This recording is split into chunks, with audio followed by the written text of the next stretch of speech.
This is the Crystal Chronicles, your Dissidia Final Fantasy Opera Omnia podcast, with Kriese, Mino, and Mark, bringing you all your Defo news and talk. Welcome to Season 3, the Chaos Era. Now let's start the show.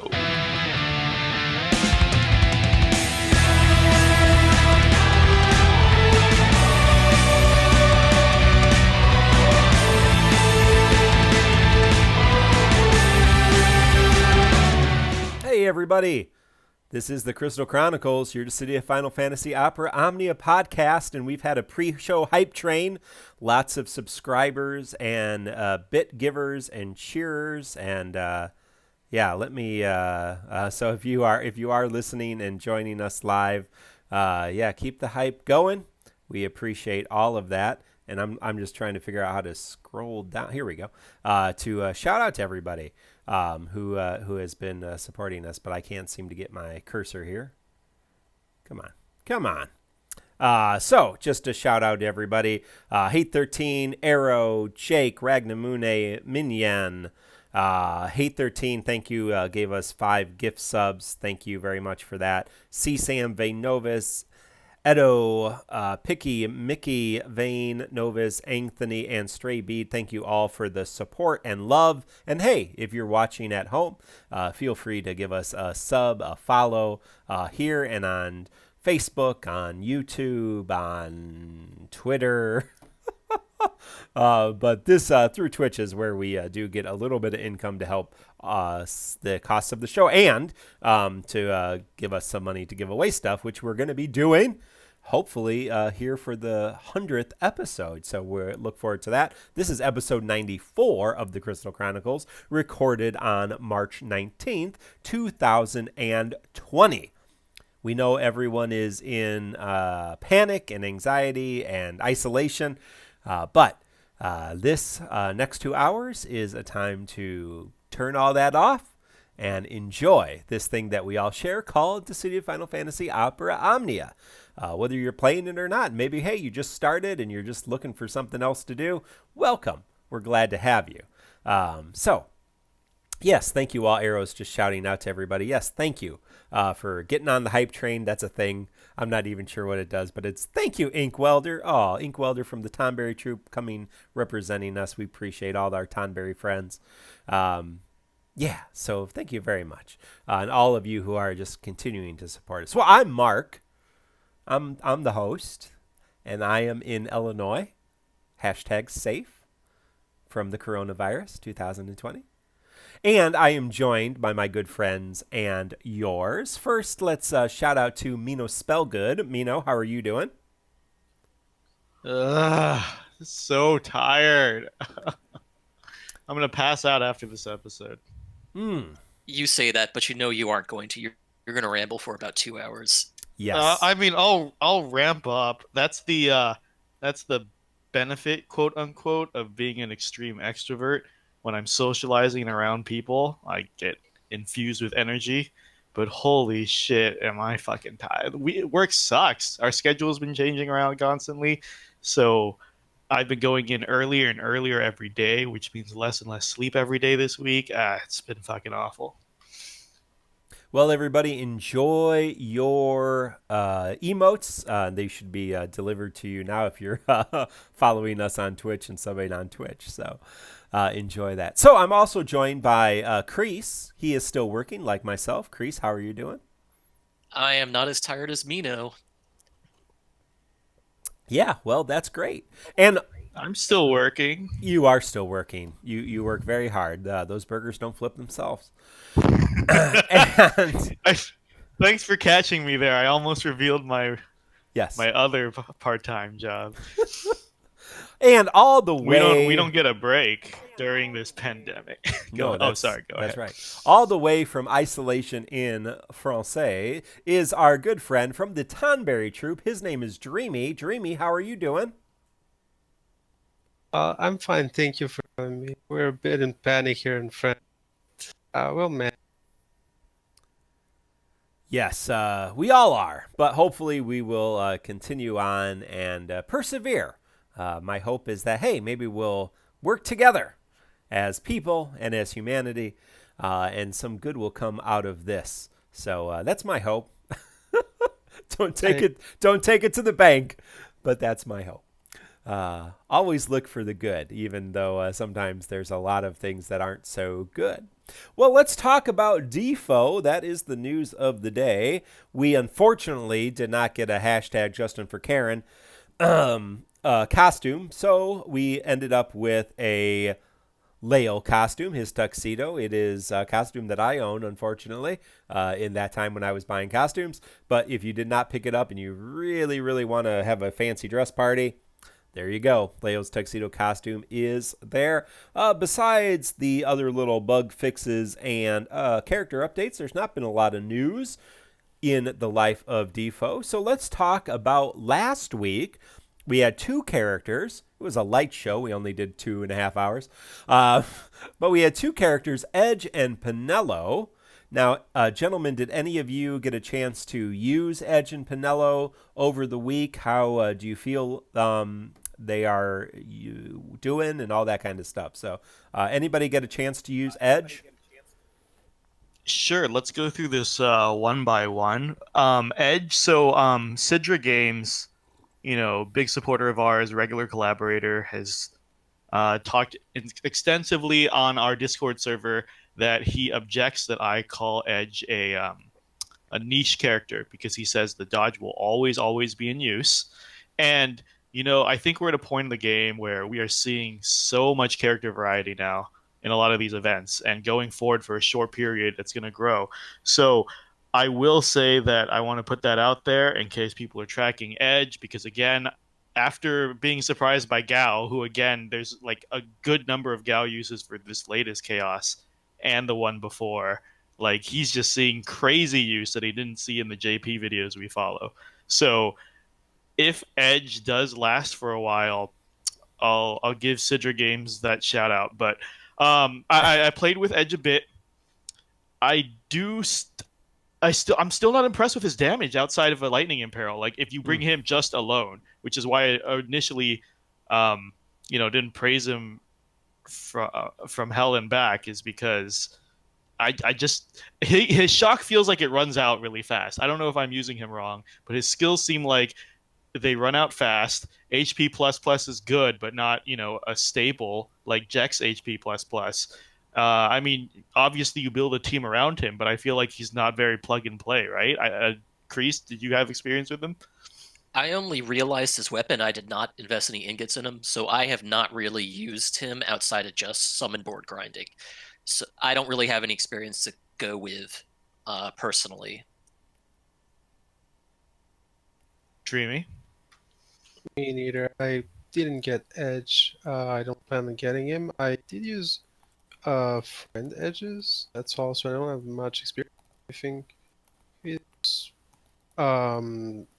his dodge can come by. I think it's an interesting. And Mark. Yeah, I wish I got him. I did throw 200 tickets at that banner and got 4 Penelo EXs, so hardly complaining, but I did not get him, so I have not been able to use him. So I think he looks interesting, but yeah, I'm sure his damage output is not anything to write home about, but his mechanic is unique, and the evasion to the party is cool. So if you use him well, I think you'll probably get a lot of mileage out of him. He's S tier, I think. I read that somewhere. CSAM in chat is saying LOL like Jack to my Jack comparison. I don't know. I feel like Jack's HP plus is very strong. I used him in this latest Chaos with Penelo. Just with Penelo regens and auras, Jack was averaging about 25. Is it 25k? Yeah, 25k in HP plus.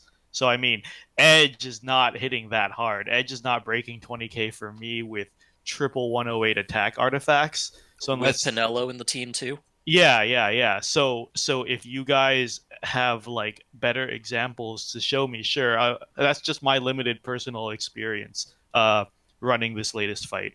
Moving on to Penelo, I feel a little justified because Mark showed me some and I saw some on my own. Comments here and there that Penelo does not seem quote-unquote easy to use. Because I know we got some shit last time for saying Penelo was not as plug-and-play as Ishtola and Rosa.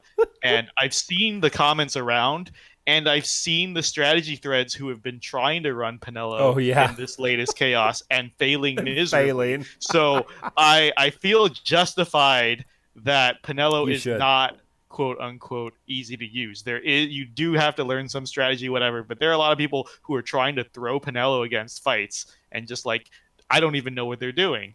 Right? Like spamming abilities, spamming the HP plus, whatever, but they're not making it work. So clearly it does take some work and experimenting with her over the week. If you double up on supports, they will definitely kill buffs. I had a lot of time. Hell, even Jack with Penelo, their buffs were overriding really hard. And it was kind of a struggle because they kept pushing each other's buffs off. Kriese, did you get a chance to try Penelo? Probably less than you because I'm behind on chaos fights this week, but Penelo's been really strong. The big issue I've had is just trying to balance her buffs, because even for a character like Aranea, all it takes is for a character to have 3 self buffs, and Penelo will be fighting with buff slots for that for that character. So it can be a little bit of an issue. Usually what that means is that I just work on which buffs I need prioritize, so I will push off either the speed up or the HP regen, whichever ends up revolving in as needed is what I found. And I was also just watching to make sure I refreshed them frequently enough that they were up when I needed them. Yeah, I want to thank Princess Lady for that sub, and Teleyud is razzing on Black Cloud here, so I'm looking forward to that conversation in chat here. I don't know if Black Cloud is with us tonight, but he is. I saw his name. Yeah. Dreamy, any experience with Penelo? Yeah, I used her a lot. I love her, like the whole FF12 cast. I agree with basically what you said last time. Her generic buffs are a complication. You can just plug and play anywhere. I've had issues where putting her with some characters, her HP regen would fall off first, would be pushed off. That's really annoying, especially in this latest. So yeah, but overall, I feel like she's exactly what I expected. She's strong. She's really super speedy. I love fast EXs. Really, really. Yeah, and Penelo's EX does a lot of damage when used, much more than you would expect for a support character. It does. For sure. Ridiculous amount of damage, and it's so fast. Yeah, she's amazing. I don't think there's any argument to the fact that Penelo is an amazing support. Her, man, especially in this last chaos, that HP regen is just ridiculous. You just see how powerful her HP regen is in a fight where you're constantly taking HP damage. Yeah, so but yeah, like Avril Lavigne, she is complicated, Black Cloud Strife. So in chat, CSAM saying if you have overlapping buffs, just make sure they are the same and the better will overwrite. Don't do 7 unique buffs in a team unless the better ones are framed. Yeah. And I mean that just skews to our point of she's not plug and play. Black Cloud saying, do I still think she's complicated? I don't think she's not the most complicated character, but I predicted last week that she'd be too complicated for the general player base, and that proved right, because as Strafe is saying, every day in the mega threads you have people asking how to use her properly, and as I said, that was my only concern, because of course it's our job when we evaluate a character to look at the downsides. I did rate her strong. I do know she's going to be a ridiculous support for a while going forward, but I don't think she is a newbie friendly character. Like Y'shtola and Rose are definitely easier to play in my experience. Yeah, let's put it on the level of like Kieran and Sabin, right? Like they work, but not everyone's going to be into trying to do the mental gymnastics to make him work. They're not the most complicated character. Hell, people play Noctis and Squall wrong still, right? Or at least so like. But I'm just saying, like, if you're ever talking about just general user friendliness, there are many people in JP who've skipped Penelo and relied on Rosa and Y'shtola until the next tier and did fine. And I'm saying, like, well, if you're a new player or concerned about such things, you're fine with sticking with Rosa and Y'shtola. If you pull for Penelo and you can't use her well, it's going to hurt you anyway. Yeah, I think she's. I think you can play her badly and she'll still be effective. which is the difference between her and some other characters like Sabin and Kieran. But if you screw up some of those characters, they're not going to be very good. Or if you don't put them in the right team, you will be able to put Penelo in most any team and even screw up how to play her, and she'll probably still do really good, right? I mean, she is that powerful of a character. But you definitely can play her better with a little bit of skill and understanding. So, and a little bit of difference. I mean, obviously, even in this last week, there have been different fights when I've preferred one stance over the other. The same with Ingis. Oh, yeah. Whatever that guy's name is. Ingis is not the right character. It's Ignis. Wait till Ingis actually comes a DFFOO, and that'll someday. Be a fucking nightmare. Justice for Ingis. It's Ignis. Yeah, no, I'm talking about Final Fantasy 3. Yeah. Ingus. It's Gus, right? Angus. Hey, DD Rock's making a joke saying, why would Penelo not work in my Rem-Deuce Penelo team? I've seen people run Penelo Rem for this latest chaos. It is a disaster. So yeah, no, seriously, there's more consideration in using her than a lot of people fucking think. Somebody in here said, I think it was DD Rocks again, said people are too used to playing Rosa and Nishtola. Yeah, they have one framed buff each. Yeah, right.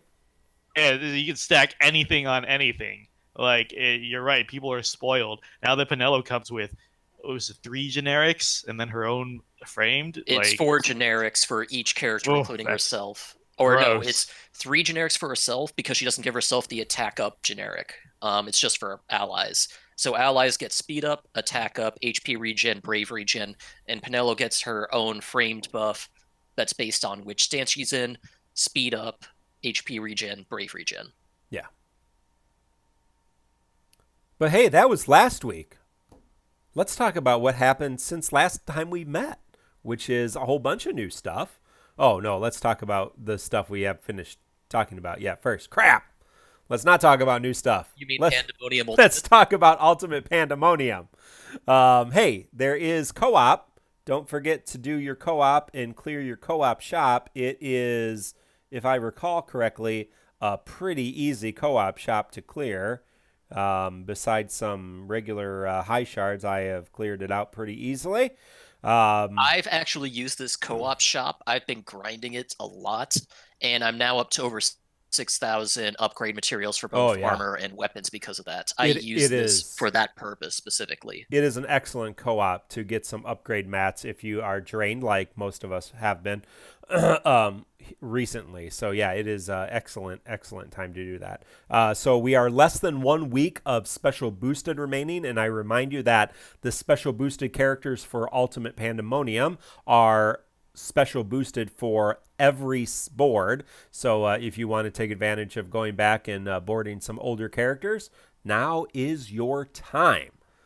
That does bring us to, we can talk about, let's talk about quick how your summon board grind has been, and then we can talk about the ultimate fight, which I don't even remember. It's been 3 chaoses ago, but you fight Pandemonium. Let's talk about summon boards. I can tell you for myself, I did finish all my summon boards. I was able to, I guess with Kieran, I was able to master 50 boards across the entire set. So I've mastered 50 characters, all 6 of their boards. Got the treasures for the rest, and a whole bunch of treasures unclaimed. I think over 300 treasures unclaimed from this current board. Just tickets, I mean. So just sitting there waiting. So, Mino, how's your board grinding been since you hate it the most? Yeah, of course. I get the treasures and I get out instantly. And that took me 2 days, which is the quickest grind I've ever had. It's the quickest fight and easiest grind I've ever had. Because I think I was averaging 18 runs a book for a 30-minute book, and that was the fastest I've ever done. So it was 2 nights of watching TV before bed and knocking it out. It was fantastic. I finished. I moved on, and I know there's a lot of crazy people mastering everything, but forget that. Pandemonium doesn't even have good passives anyways. What's the rush?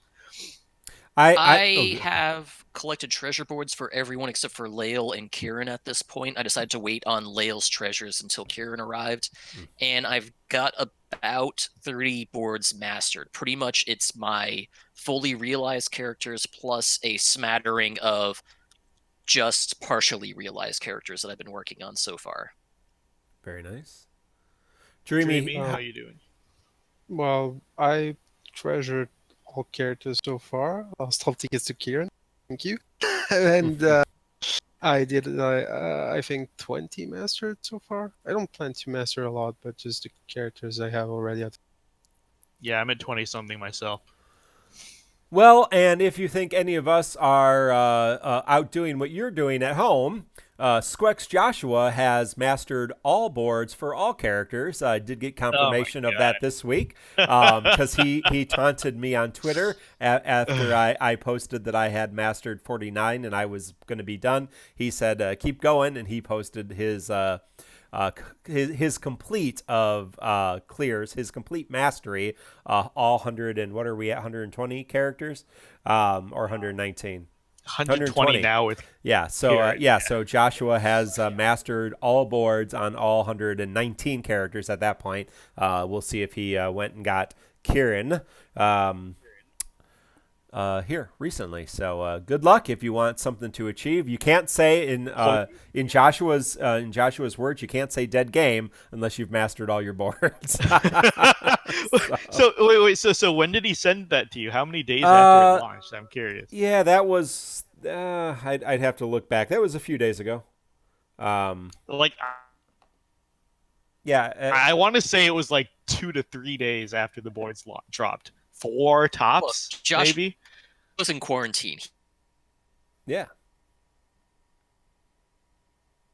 He can't do anything except play TFFOO. For with the stream. I honestly have LA no has clue, been, and he's not in chat for us to ask. Right. I was just making a joke. But anyways, I'm convinced he has the interns do it for him. You know, like every time they have a stream, they have the Square Enix community members, and him and Glacy are on screen, but they always make references to these people off screen that we see sometimes. There's like 3 or 4 other lower ranking intern community managers that they abuse. And not only am I 1,000% sure that Josh just makes the interns grind, because what else are they going to do? They're not going to be on the stream. But I just refuse to believe Josh has that much time to grind the boards. I mean, we know that he hasn't always been up to date on his story chapters and lost chapter grinds before. I know, and the same guy is mastering every board in 3 to 4 days. Get out of here.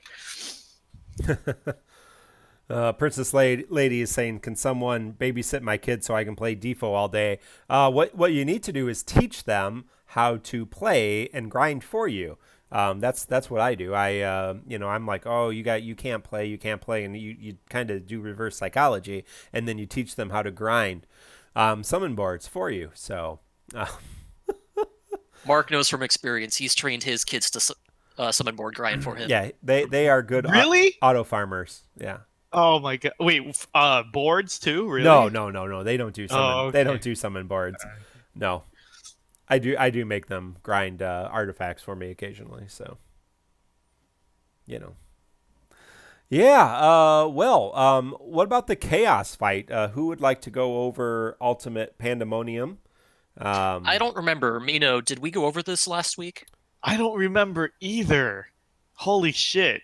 Do we not have records of our old outlines? I guess not. Chat, really quick, did we do it? A quick refresher while we get an answer is the gimmick was Pandemonium summons ads, and then they're very fast and they spam HP attacks.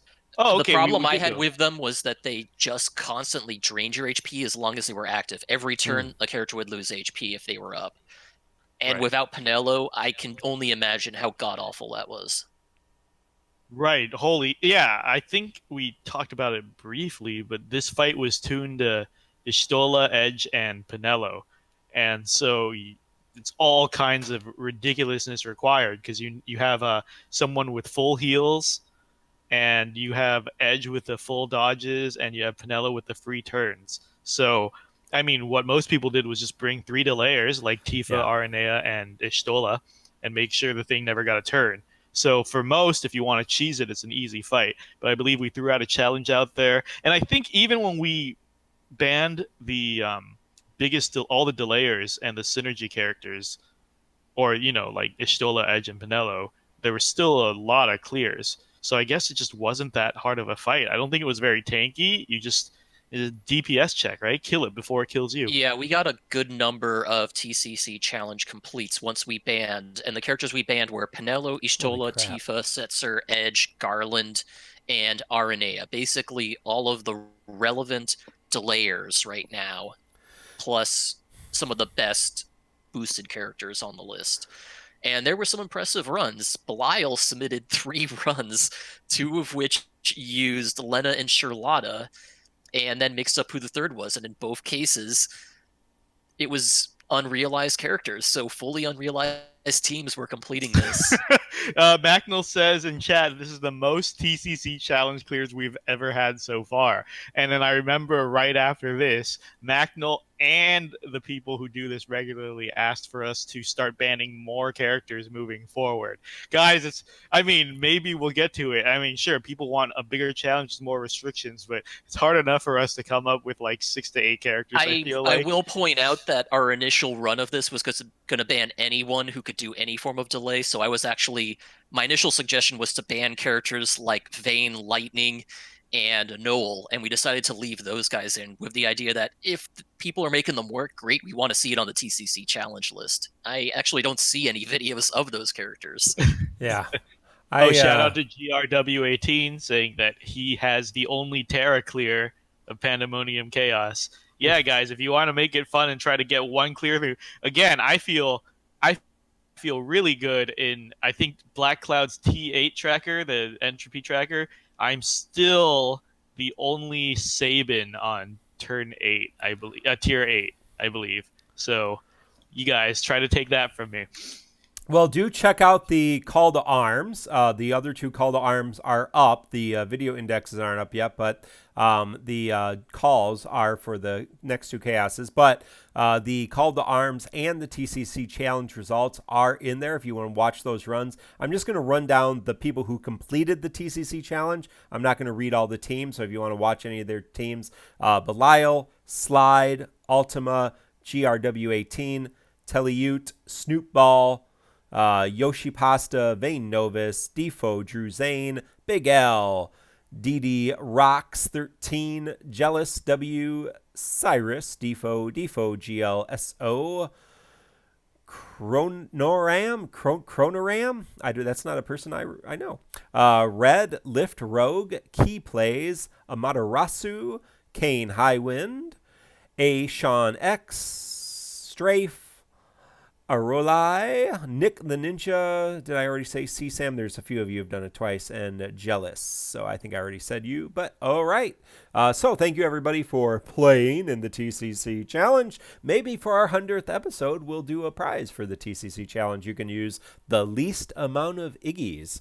And Belial had 2 runs with 0 and 1 run with 1. So good job. Listen. If it's easy. For somebody like myself, I like to get the new characters and use them as much as possible. But yeah, you can make those old characters work wonders in this era of the game. So check out the call to arms. Unless that character's name is Lise. Unless that's Lise, then you're shit out of luck. Yeah. You're going to make some enemies. Who was it in Discord who was on your ass for Somebody trashing me? Oh, it's Dreamy! Dreamy right here. It was Dreamy right here. Dreamy actually pinged me on Discord yesterday and asked me if I had had any success with Lise, to which I said no. I have not successfully completed a chaos since her story chaos using her. I've gotten some clears, but never a complete. And I stopped using her about a month ago because it just wasn't worth it anymore.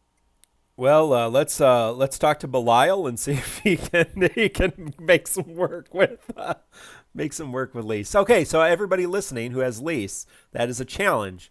get those lease clears up for the next few call to arms, and we'll share those next week. She's nobody's favorite character. She's nobody's favorite character. Well, let's talk about the other events, the new events. That's what I want to talk about. And we have two of them. The first is Lann and Reynn's LC, Mysterious Siblings from a Mysterious World. And that brought us Edgar's level 70 awakening. He already had his 70 awakening, didn't he? Or no? Yes, he did. He did. Wait. No, he did. Shit. He did. Yeah, he did. He did. No, Edgar did not have a 70 Damn it. Are awakening you sure? yet. I thought This twins wasn't. were the only... All right. Okay, well. It yeah. was twins and Edgar for this one. Layle is the only one we're talking about Layle this week that had had one. Yeah. an awakening already. Layle. That's who I was thinking. Okay. So Edgar had a level 70 a rework, an EX realization. We already had his EX. And the twins had a level 70 a rework and an EX realization. We already had their EX. So Mino is going to talk about the twin with the various mechanized weapons. Is King Edgar. And hey, thank you, Lift Rogue, for the Twitch Prime. Appreciate that. Emerald Bard is saying Edgar was still 60 up until the LC. Well, either way, Yeah, we'll no, that's fact what check we're this saying. down the He just line. got his level Edgar 70. got awakened on yeah. the LC. Yep, just got his level 70. Okay. You're going to tell us about Okay. it. So, anyways, yeah, he I mean, he got a rework similar to his brothers. He's basically the evil twin because he got the opposite of everything Sabin got, which is Sabin is very buff oriented, building stacks. Edgar's very debuff oriented, and they swapped their skills. Sabin's skill 2 was the AoE damage with the max brave up. Edgar's skill 1, auto crossbow, is the exact same thing. Throws on sap, throws on royal pressure, which is his new framed buff, which is brave damage taken plus 10%, and the sap all rolled into one, which is a nice debuff. And that's his AoE split damage with huge overflow. I believe he gets 4 hits on all of his skills. I believe Sabin also got it, right? I don't have Sabin's information up right now, but I believe they all got 4 hits across the board. And then he swapped his skill to drill for Sabin's aura cannon, which is basically the big single target with the splash, with the attack up. Wow, they get the exact same buffs on their skills as well. They really are extremely, extremely similar. Except Edgar's a lot faster. Okay. And he doesn't play on elements too. He's better at killing machines. Well, I mean, I'd say the opposite of element-based like Sabin is to not use elements at all. So I'll take that. But anyway, they're evil twins. Look, opposite but similar. But the point is, so he has these little buffs. If you're familiar with Sabin's kit, it's very, very similar. And his EX plus adds to him is the usual stat ups. His is a very big one, where most buff characters like Sabin will start with their buffs once you 3/3 their EX plus. Edgar is a debuff focused character, so every wave his unique debuff is applied to all targets in the wave, which is more reliable and arguably more beneficial for the team. So I do like that, especially since Sabin's plus versions are based on how many stacks he's built up of his unique buff, whereas Edgar just needs his unique debuff on the field for him to access his plus versions. So I feel like in comparison, Edgar has a much easier time hitting his plus moves and maintaining it. He doesn't have to work around stacks at all. And just like the debuff on every target at the beginning of every wave is just super, super useful. So getting to the mechanics of it, I believe Ink and I discussed this quite a bit because Ink 3/3'd both of them and used them on the latest Chaos. Yeah, so he has a lot of insight on it. And we're both big fans of the twins, and we both had a lot of discussion about it because basically the JP mentality when Edgar and Sabin released was that Edgar was just the better version of Sabin. Like, that was just the flat-out general consensus, is that he does everything Sabin does, but against a better enemy type, which is machines, and more consistency, because instead of building and spending stacks, he just needs his debuff on, which is not only there from the beginning, but is applied on every single move he does. But as people have known, Ink's cleared how many is it now? 15 chaoses with Sabin since the release? Maybe 16. He has cleared a lot with Sabin, yeah. Right. And he's like every He's time here. a new He could chaos tell comes us. out. Yeah, every time a new chaos comes out, his default is to try to push Sabin through, and he'll only switch characters when he can't do that. And he's had an insane amount of successes. And like watching his early videos, I kind of learned his style of playing Sabin. So I tried Sabin on a couple of more fights, and I used Sabin to get through T8 recently, and also almost cleared Kieran's chaos, but I built a shitty team. I feel like if I went back, I could do it, and of course, Ink did do it with a better team. Uh, and we both feel like Sabin is the superior twin, which goes against everything we know about what JP players are saying, what Ultima's saying, what the videos are saying. But we feel like with the Imperil and Elemental, he can hit harder, more on demand on more fights. Not only that, but just the utility of his AoE delays. With the his plus versions, he trades pure damage and debuffs for a little more utility. And like it feels like a big difference to us. Plus with the Imperils, he enables a lot of other teammates like Yuri, Shantoto, Vaughn, people who are still highly in use now. So that's our controversial opinion, that we think Sabin is a better version of Edgar. But what Edgar brings, and I think Mark was asking me the other day, what does Edgar bring to the team? Well, he's the first one to apply this debuff that increases brave damage taken on the target. We're already used to that because of Aranea, but in a world without Aranea, which is what JP had to go through, this was the first time you could amplify damage done, brave damage done on targets, and everything he does increases brave damage done by the team. So if you ever really, really, really need to shave, for some reason, I don't know why, Edgar is your man. He increases brave damage done. He saps, so he's their brave is always low. He decreases max brave and defense, so you're always hitting hard, and it's always easy to break the enemy. Like that's his one niche. He brings a ton of debuffs that make the enemy easier to break. The only problem is, as we've been discussing, is that always necessary? Because you could just bring extremely strong DPS who don't need that help. But as Ink showed in the latest fight, so we brought different teams to the latest fight. We both brought Penelo and Sabin. He brought Edgar as his third, and I brought I brought Edge as my third, right? And I think I was playing too cautious. The problem is we'll get to the fight, Kieran's Chaos, eventually, but you need to shave a lot. Because they get ridiculous brave, and eventually it gets out of hand. I was trying to play too defensive.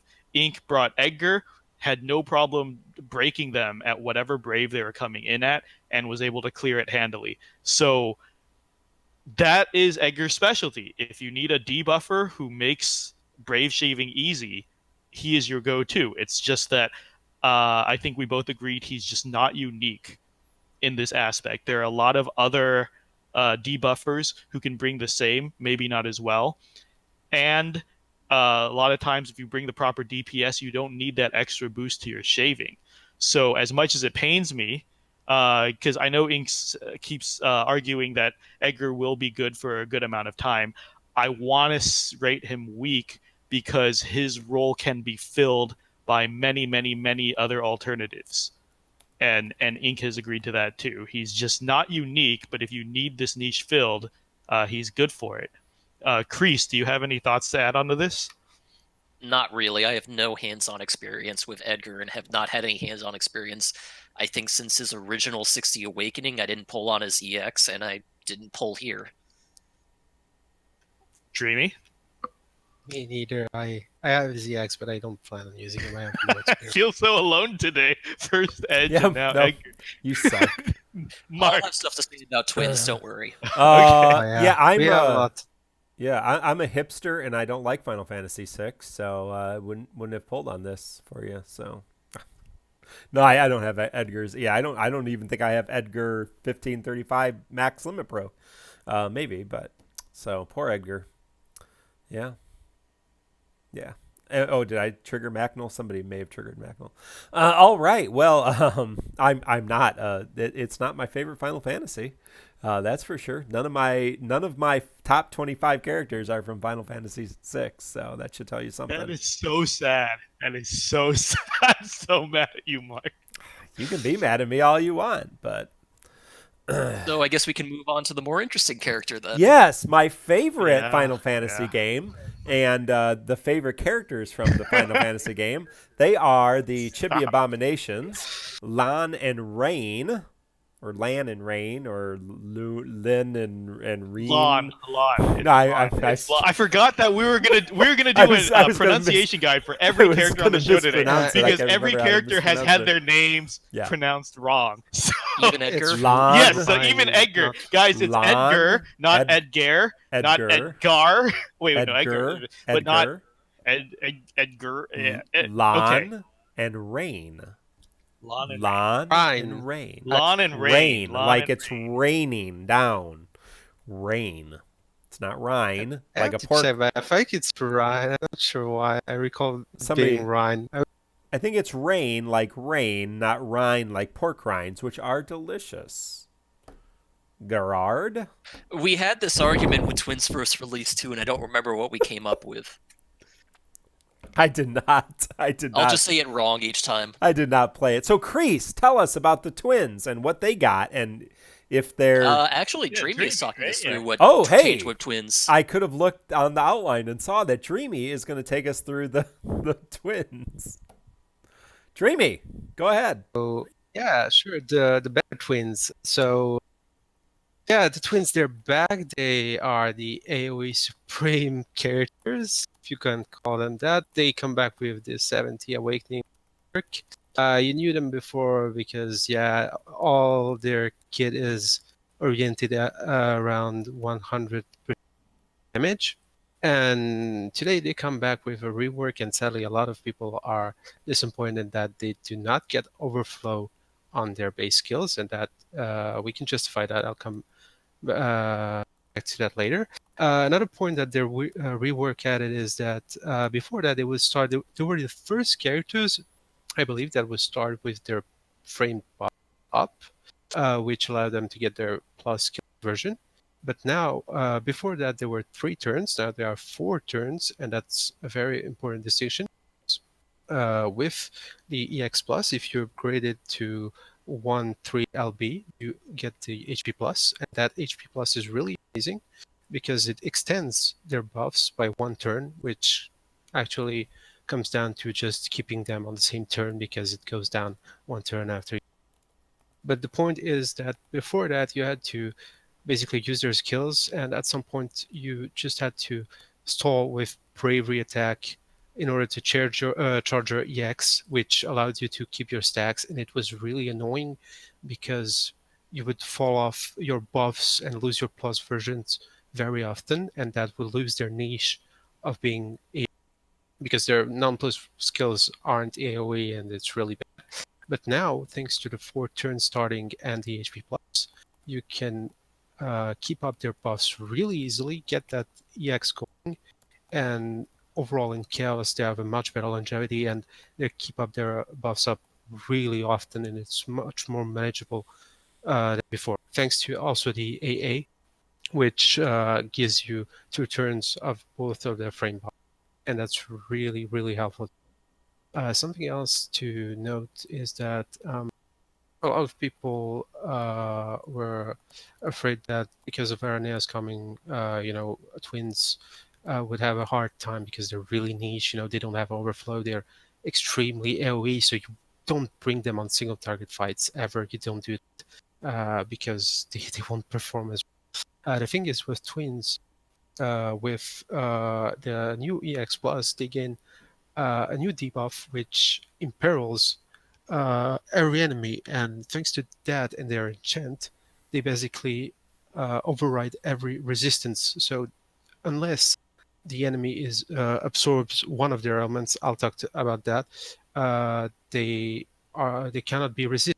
And so about their elements, something that is really important to note is that we know since a patch that came out, weakness always takes priority. Their skills are in pair of elements, which means that, for example, their skill 2 is ice and water. If the enemy absorbs water, for example, but doesn't resist ice, the weakness will take priority and they will not get absorbed. So that is very important to know, that if you see an AoE fight somewhere and that the enemy resists one of the two elements they use, they will not get resisted. But uh, you have to bear in mind that their EX is fire only, and if fire is absorbed, you can bring them. Another thing to note that is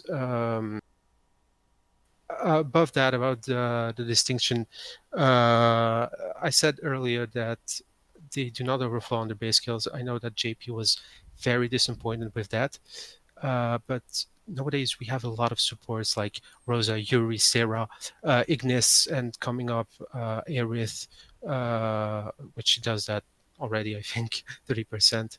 Bart's an Onion Knight too. Onion Knight, Barts. We have so many supports and offensive characters that provide overflow.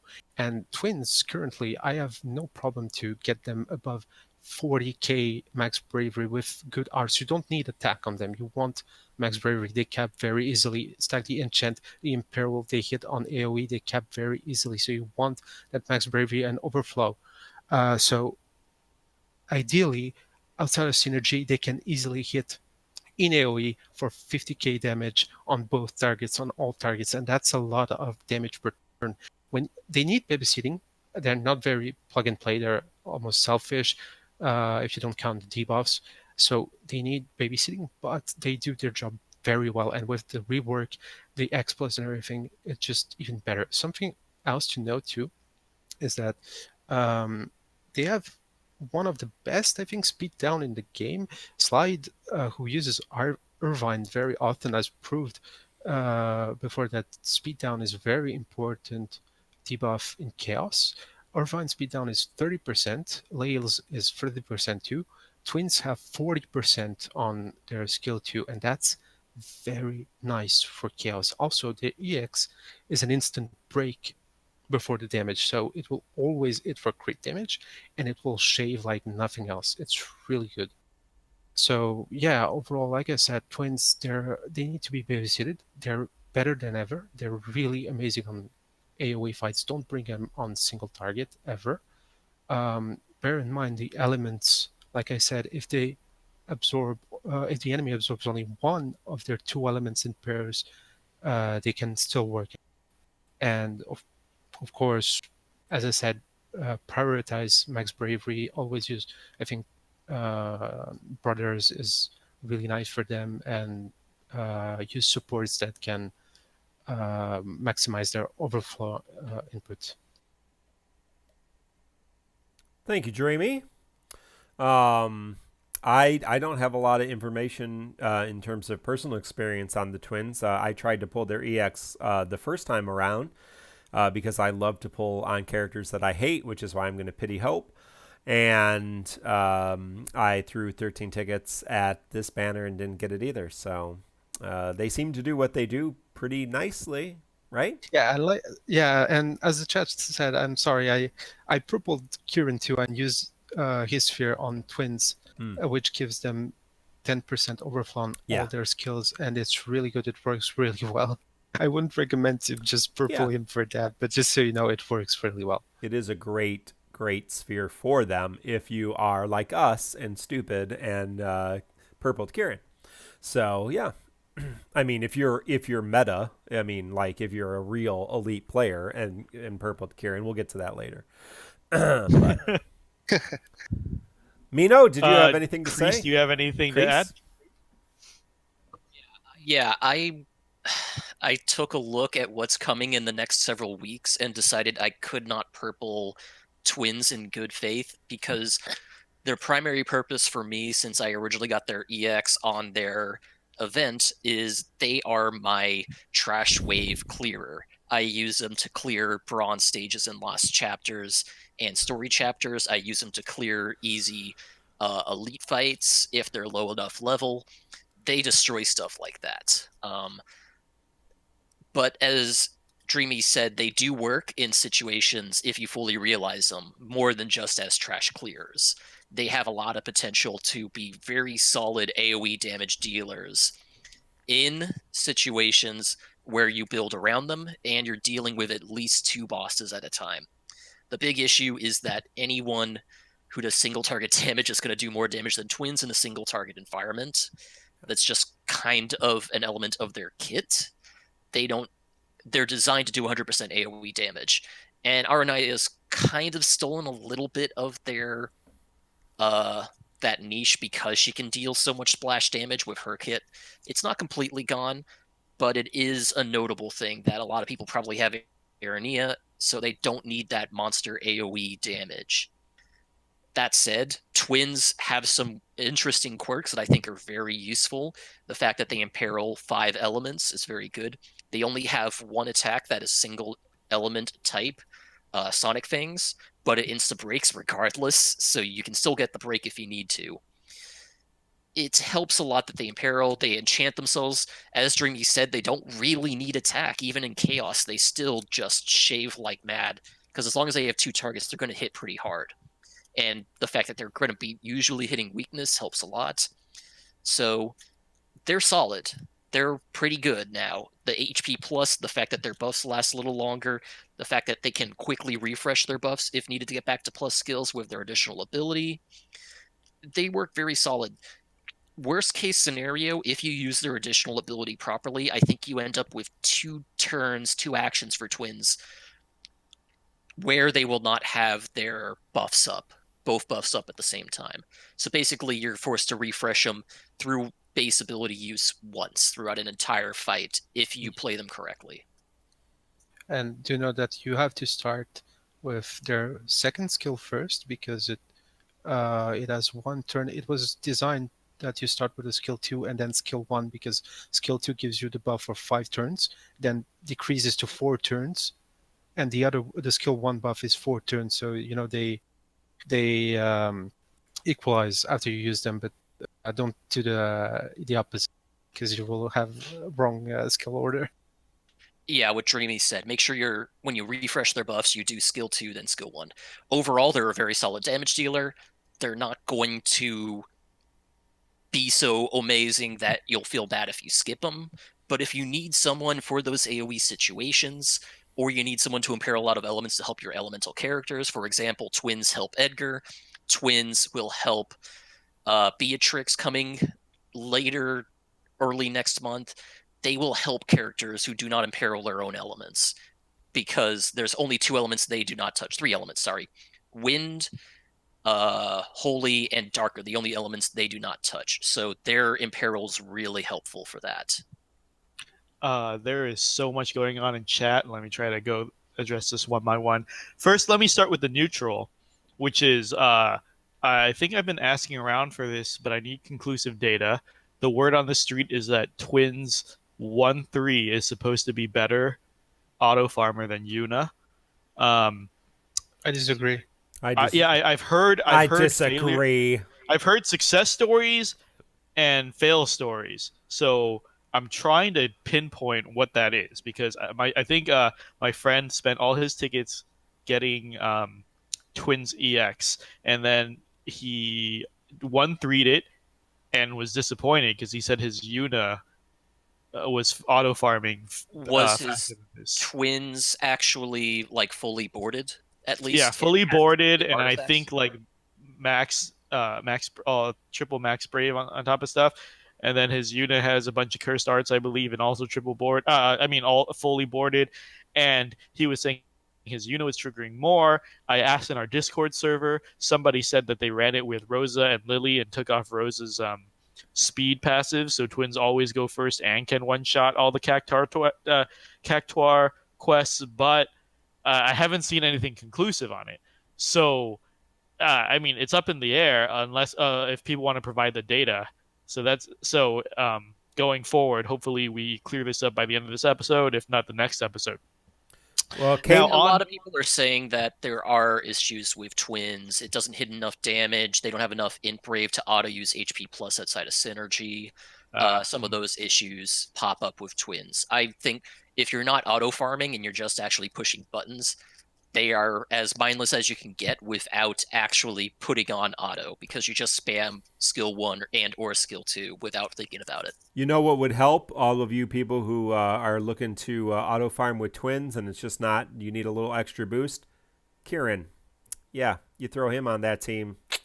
That's not going to be a for problem. autos. For autos, He's gonna boost him up with all his you got to purple him with all his mean auras, Yeah. All right, guys. So I guess purple 2 characters for auto farming. Yeah. Purple 3. But anyways, if that is the case, if twins are the worst auto farmer, I apologize. I think on TCC podcast we've said many times that twins would be a superior auto farmer. Maybe not. So if we cause anyone like Himon-chan to pull twins just because of that, that's our bad. On to the bad. So let me point out the obvious cons. Clearly, dual elemental type without the guaranteed imperil, because the imperil's on the EX. So on a normal case, while you're waiting for the EX to build up, if any one of the elements is absorbed, you're sitting on half of your kit for a while. Let's say water's absorbed. You can only use skill 1 until the EX is up. Even then, you can only use it when the imperil's up. It kind of does limit you. That kind of does hurt.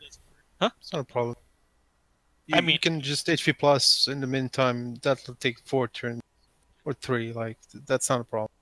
That's a fair point. But if multiple elements get absorbed too, and that's not uncommon as well, as we've seen fights where only 2 or 3 elements are allowed, it does get tricky. Now we're just saying from a pure plug and play perspective, that is something to consider. I will mention that if we're going into elements and multiple element bosses again, it's not just going to be twins locked out. There's going to be a lot of characters getting locked out of those. So this is not a failing of twins kit in specifically, I would argue. Well, especially this month. I mean, we've got all kinds of elemental characters this month, and yeah, they're going to be locked out. I mean, I went to run, chaoses with Kieran, and yeah, Cumlanauts, is absorbs holy, right? And we're going to have others that absorb holy. So, I mean, it's just what it is. Yeah. It is what it is. I mean, it's worth considering, though, which I think Mino has a good point on. Yeah. Just worth considering as a drop-in character. We're just looking at the character alone. Very, very extremely selfish DPS, as many have saying. I believe like no party auras or buffs at all. Let me review this really quick. Yeah, none at all, which is super rare for this day and age, right? Like everyone's getting at least a 10% boost here and there, but for plug and play, twins have nothing. They bring nothing to the party. The definition of selfish DPS. And then, of course, there's everyone's gripe about no overflow. And there's this mini war going on in chat right now about the overflow problem. A lot of people are saying no overflow is a big deal nowadays. They leak so much because they're imperiling their elements and then hitting 9999 and then just wasting all that brave. And then people are arguing that you can supplement that they have high natural max brave, etc. But that is a concern to have. But on to the good things is I do like their 5 element imperil. It is extremely useful. Of course, the only person who can come close to that is Shantoto. And then there's many times you would want to bring twins instead of Shantoto for AoE situations, of course. The speed down, as Dreamy said, is extremely significant, and it's AoE on demand on a skill that has a decent amount of charges. The EX is an instant break. They have a lot going for them. I underestimated twins when they first came around. They did not have a great reputation in JP, and I was not personally impressed on paper. And then people made twins work for more than half of Cosmos, and it was extremely impressive. Like, I really admit that I underestimated twins the first time. Now, that being said, the second time, I feel like people are sleeping on them again. A lot of people are instantly dismissing twins again, but I've seen a lot of shenanigans recently with Dreamy and Black Cloud and others who are specifically building around twins and doing amazing things. I think Black Cloud ran the latest chaos with twins, Aerith, and Rosa for the Max Brave and Overflow. And then you've got the triple Max Brave artifacts, and then you've got Brother Summon, and then you throw on like Kieran Sphere. Like, if you work around them, they are pumping out 50, 60k plus damage per target, on double targets, on triple targets. I mean, I don't think it's an exaggeration to say that Twins is the best DPS when you're facing um, three-wave fights. And then, if nothing else, that's useful for T9 of Entropy coming up with a three-wave fight. And then, of course, we're seeing... And then we always say in Chaos fights, more often you're facing 2 to 3 boss waves rather than single boss waves. So they'll always find something there. And, of course, I talked about Sabin's Imperil earlier, just enabling other people. I still feel like they're very, very selfish DPS, but they are the best at what they do, which is AoE damage. Kriese said they are built for 100% AoE damage across the board. That's true. Nobody has more 100% AoE damage in this game, period, ever. If that is something you want to lean hard into, you can build around it, and I think they do an amazing job at it. Even the AoE instant break, AoE imperils, AoE 100% damage, like, I feel like they're not getting enough praise, and that will be useful throughout. So I am actually going to give them a viable rating. Yep, you hit buttons and they do damage. That's pretty good. And there are better characters if you're auto farming, but twins are just great. Even for like level 150 stage trash fights, they can destroy it in one turn per wave. Well, let's talk about the Chaos fight, the level 180 quest, which was Mysterious Siblings from a Mysterious World, Part 14, a 5-wave fight, which had a booster machine wave, your classic machinery type monster that is weak to lightning and lets Edgar shine for a hot second. And then you had 2 chimeras, the Chimera Nova. They were very resistant to magic and absorbed wholly, weak to fire. They do change elemental weaknesses, I believe. Is that their whole? Yeah, they change from fire, lightning, ice weak to fire, water, earth weak, and then to fire, wind, earth, ice weak. Depending on which head is glowing. And, if you just bring an Imperiler, then you don't worry about that.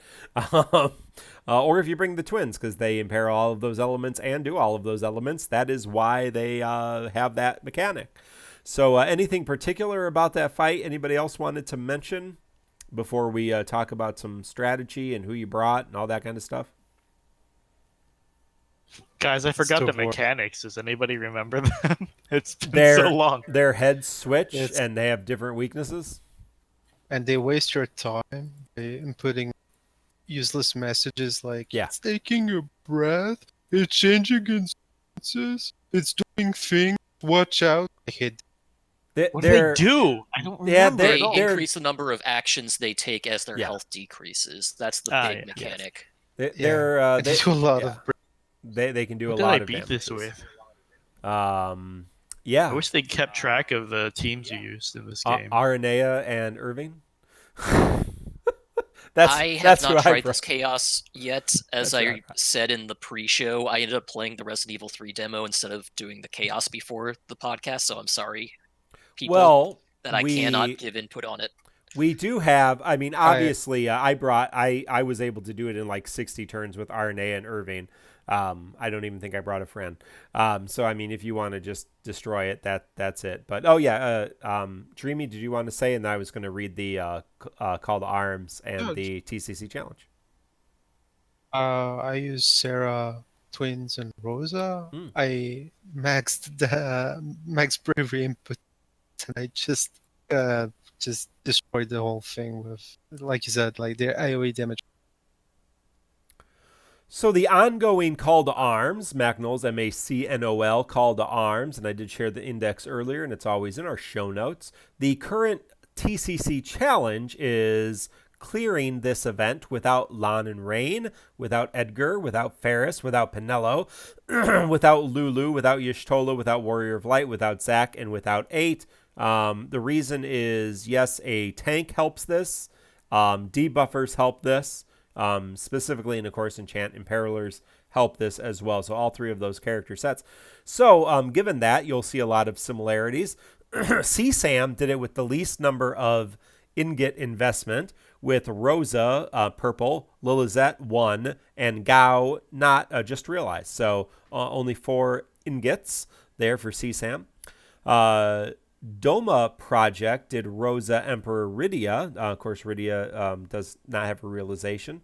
Snoop did it with Nock Lilizette Bartz. Yoshi did it with King Onion Knight Lilizette.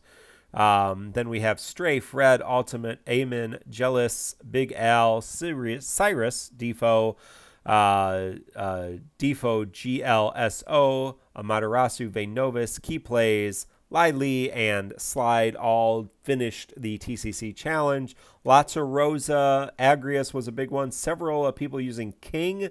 Onion Knight, of course. No one using Yuri. Oh, because they absorb. Do they absorb Holy? Right? Is that something they do? No, that's not. Oh yeah, they absorb Holy. Right. They do. Yeah. So So you see a lot. Some Edge. Eamon did a Edge clear. Rosa Edge. Golbez. Cyrus, of course, did Barrett, Irving, and King. a couple people commented in chat that there's a lot of Rosa in the TCC challenge. Yeah.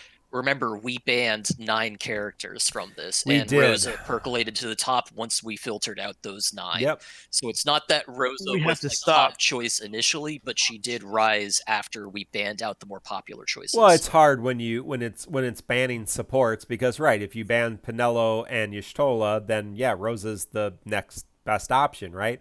Rosa, Penelo, and Y'shtola are all kind of those top tier supports. So if you ban 2 of the 3, you're likely going to see the other one because you need support. Yeah. Unless I think there were some teams without any supports. Let me see. I mean, Ignis was still in there, so he could have come in. Yeah, so Yoshi did King, Onion Knight, Lilizette. Snoopball did Noctis, Lizette, Bartz. As I said, Cyrus did Barrett, Irving, King, and Amaterasu did Agrius, King, Lilizette. Vayne did Edge, Cryle, Onion Knight, and Eroli did King, Onion Knight, Rem. Everybody else used Rosa. So those were the non-Rosa runs. So, yeah. A lot of cool options, and we do encourage you to check out I'll share that in chat here, the index to the call to arms, and submit your videos. If you got good runs, that's why we do this. We do this just to kind of show, hey, all these characters are still viable. You can still play them if you like. If you're crazy like Inkwelder and you like Sabin, you can make him work. Obviously, 16 chaoses in a row. Ink's a pretty good player too, but Lilizette was in there several times. So no one using Lilizette or Rosa, is that what your question would be? So if you cut out Lilizette and Rosa, you are left with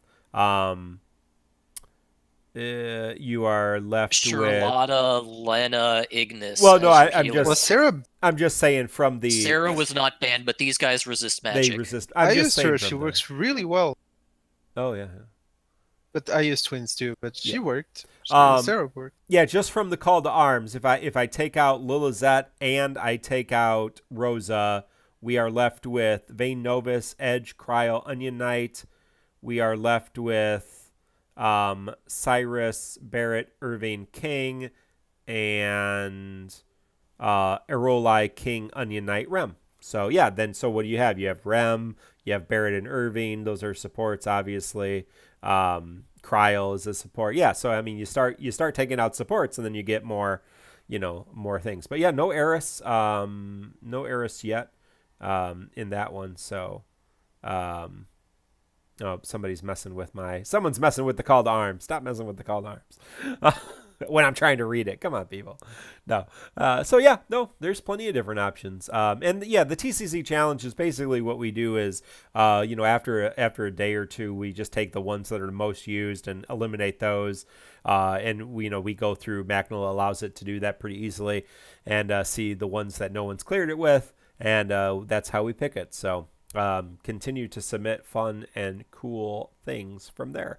Well, let's move from that event to the latest event, the Kieran event.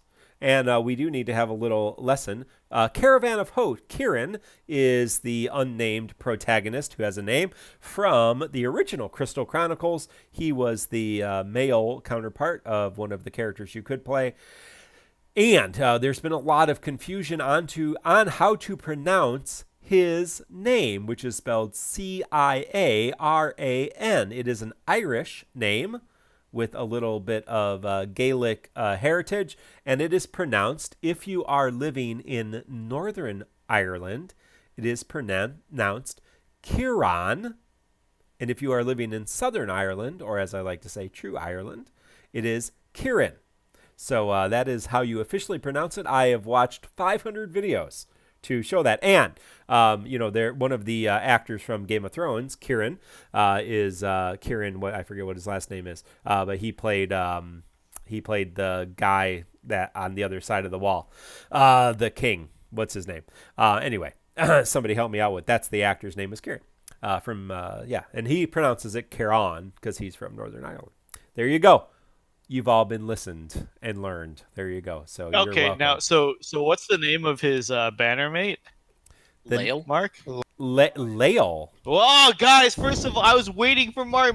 Mark just earlier said Layle. I was like 5 minutes ago, guys. Yeah, because I was talking about Eroli. I was talking about Eroli. Layle. I was reading off the call to arms. That's Eroli is Layle. I'm pretty sure Eroli also named herself after how she thought Layle was to be pronounced. Anyway, but pronunciation guide, guys, it's Layle. I don't know why I see Layle so much everywhere. Mini drunken rant, guys. Come on, any English speaker. When the hell do you ever pronounce a single E at the end of a word as E? Like, never. There's so many words that ends with E that you don't do that. Like Denise, you don't say Denise.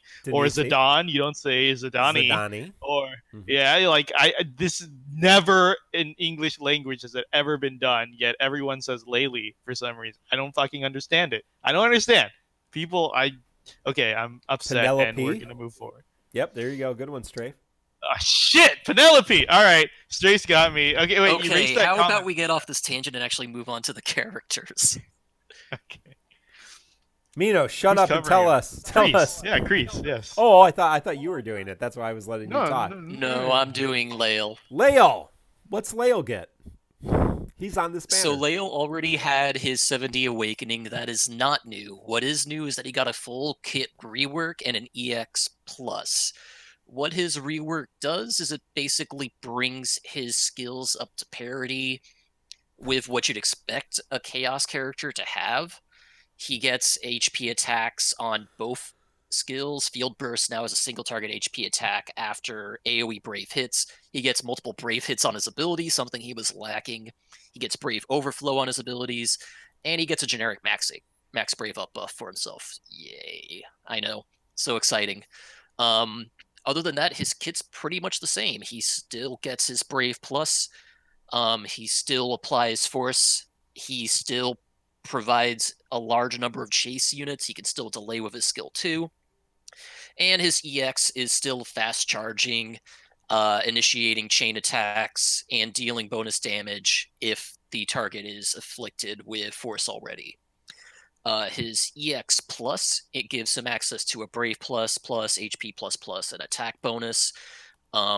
Those basically just give him more Brave hits for his Brave plus and HP plus.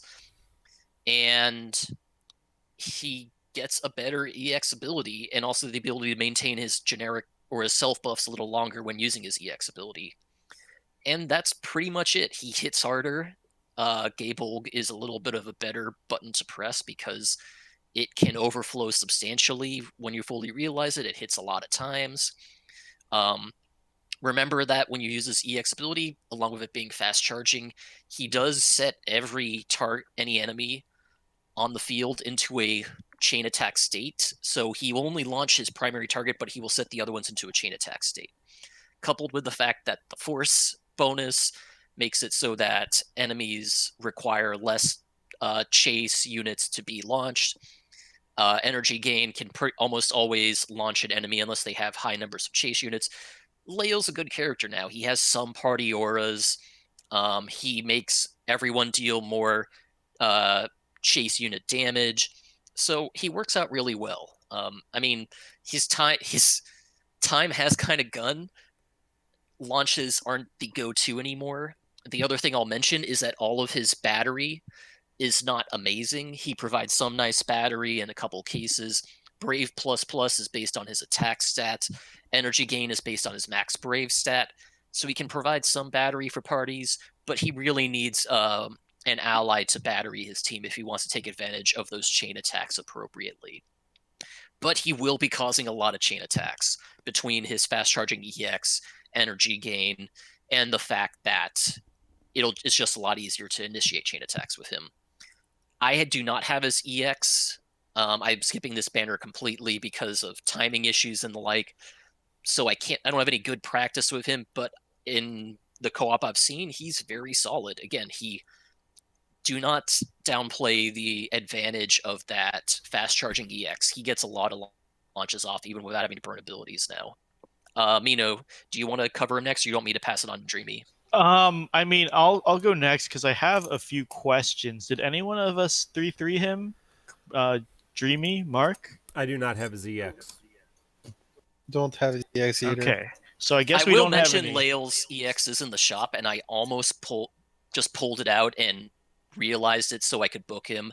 But then I remembered I have twins for the co-op anyways, and I decided not to do it. I am sad to say, I guess none of us have practical experience because I wanted to ask how he performed at 3-3 and max potential, because playing at unmax potential, it feels like Kriese said, he just doesn't battery much at all. His S2 used to be famous for the huge battery before the launch. Now it feels extremely insignificant. I don't know how much. I think is that other characters' batteries are just, they've crept his, and his battery has not kept up in that creeping state. Right. I was wondering if like max boards 3-3 would at least make it competitive. I don't know. Like Dessel feels really good when you launch with him, right? And he does his battery. Has Layle just fallen behind that? I guess I'm not sure. But from a side perspective is Layle is so clutch in this fight, guys. Like, I think Telute was saying that, we don't even need to ban Layle for the TCC challenge. I've seen so many runs succeed on 3-3 Layle's back. Like, he makes this fight so good, and I'm not sure how much of it is synergy bias, but this fight perfectly showcases his talent, which is AoE speed down, very significant, on-demand delay, launches squeeze in a ton of burst damage, as well as the battery. And the score benefit. I forgot to mention that. Chain attacks, every chain attack will improve your score. And Layle does a lot of chain attacks, so he basically makes score a non-issue. The only 999s on the Call to Arms currently, video submissions, it's just been up for a couple days, are Layle runs. So that should tell you something. Right. Like, I think people are quote-unquote sleeping on Layle, but of course, because I don't have Layle. VIII Novus did a run with Layle, just realized no in-get investment, and got 999. And he did 3 runs. 3 different times. Yeah, he Right. Oh no, he got 999 once, 917, and then 907 with different teams. Yeah. So basically, he just shuffled around who Layle was with, but still got massive scores. Yeah, well, he did finally purple Layle, but then carried Lightning to get only 907,000. Okay, but so I want to put out that disclaimer that none of us have practical experience on him. So I wish I could see him in a non-synergy environment. But in synergy, again, because this fight is designed around him, it makes him look so good. The AoE constant speed down works wonders. Launch really does do huge burst damage if you set it up right, as veteran players know. Like if you ever just need tons of damage fast, launch gives that to you, and he is launching constantly. And then delay as well. Like he does everything that makes this fight easier and beats this fight. So in synergy, in this event, in synergy, he is carrying teams on his back. I don't know how well he will do outside of synergy. If anyone has a lot of 3-3 Layle experience, please speak up. We'll talk about it in our retrospective next episode. But even in synergy, his battery felt extremely underwhelming in today's state. So I feel like his battery is just disappointing all around in Brave Plus and S2. Again, this is a non-max Layle that I've been playing with, so I'm not sure. I just can't imagine that the 3-3 boosts up his max Brave and battery that much. But as Kriese said, launch is an option, not a requirement anymore. So it is a play style that you are after if you want to boost score, which I really don't think is a big deal. I think 95% of the fights nowadays, if you clear under turn count, you'll make score. I feel like that's the case, especially for this one. But if you ever need big burst damage, like Tifa was very popular for a short while because of that. Can't go wrong with Layle. I mean, I guess I'd say let's stop talking about like first of all, he's like from the last Crystal Chronicles game. He should not be the representative. Let's talk about the real hero of the Crystal Chronicles series, and that is Kieran. So I'm gonna Mino, do you want to give a rough assessment? Sorry, before we move on to Kieran. I was gonna say viable. I don't know. Yeah, I was gonna say viable. I don't know how you guys feel about that. I think he's viable too. He's definitely not going to set the world on fire. And I think, as Sism's mentioning, he's kind of stuck in this book ingot scarcity era where people are starting to really have to conserve their resources. Yeah. So he's kind of a victim of the time rather than being a victim of being just poorly reworked. Kriese and Mark, Mark and Dreamy, do you guys have any last things to add to Layle then before we move on? I sure don't. So speaking of conserving resources, let's talk about Kieran. Kieran, who is the protagonist from the best and original and soon to be remade Crystal Chronicles game, is a melee character who does melee damage and also has a holy attack, kind of. If you don't want to use it, it's fine. You don't really need to, unless you do want to do damage. So Kieran's pretty simple in terms of his kit. He has attacks. He has a skill that doesn't attack, and he has another skill that doesn't attack, and he's got HP plus and Brave plus, just like everything else, and he has EX that doesn't attack. And if he's not using those attacks, he gives crazy good auras to everybody else. So how his mechanic works is he has this special floaty thing called Drops of Myrrh. And the Droplets of Myrrh is a stacking mechanic that is 1 to 5 stacks. And again, it's one of those special icons, so it's not a frame buff or regular buff. And if you have him fully limit broke, fully realized, he gives the party, when he has 5 stacks, or per stack, let's just put it that way. Per stack normally, if you just have him normal, he gives 4% attack, Brave, and max Brave up per stack up to 5, and defense 8% up per stack up to 5. If you use 2 ingots on his EX, that is increased to 8% for a total of 40% attack, Brave, and max Brave aura to the party, and then 16% defense to a total of 80. Now that is stopped on, or in addition to his Crystal Caravan passive, which is from his skill 1, which he has the most uses of. That gives a party attack aura of 20%, and his passive skill that gives Brave and attack 10%. So at most, when he has these 5 stacks of Drops of Myrrh, Now, if you have his EX fully realized, he starts with 3. You use his skill when he gets 2 more. You use his AA, that gives him 2. His EX gives him 3. His Brave Plus gives him 1. And his HP Plus, which you will rarely ever have active, also gives him 1. So that's how you get those drops of Mer. You will have an aura of 70% attack, 50% eye brave, 40% max brave, and 80% defense. So awesome auras for a character that's not really a support character, but is giving amazing auras. The problem is, if you want to use his skill 2, which is Holy Strike, and that's an AoE attack that does some splash damage, and it's just 2 hits, so it's not great.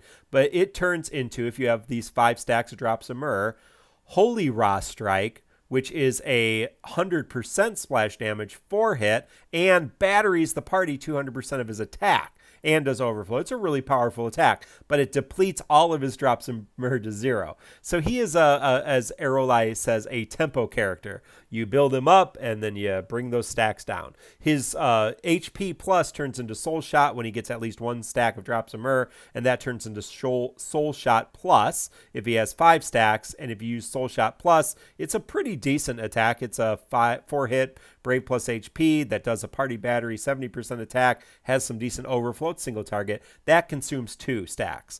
So those 2 abilities consume stacks. Generally, the other abilities, Bash, the first one, EX, and his AA, and Brave Plus, they add to those. And so you're basically having to figure out how to keep up his stacks. And is it Holy Raw Blade or Holy Raw? It is Holy Strike and Holy Raw Strike, I believe. At least I think so. I believe that is the global version's names. Yeah. Either way, skill 2, the holy version, the holy element thing. So basically, you're building up stacks, having great auras, and then using the abilities when you need them.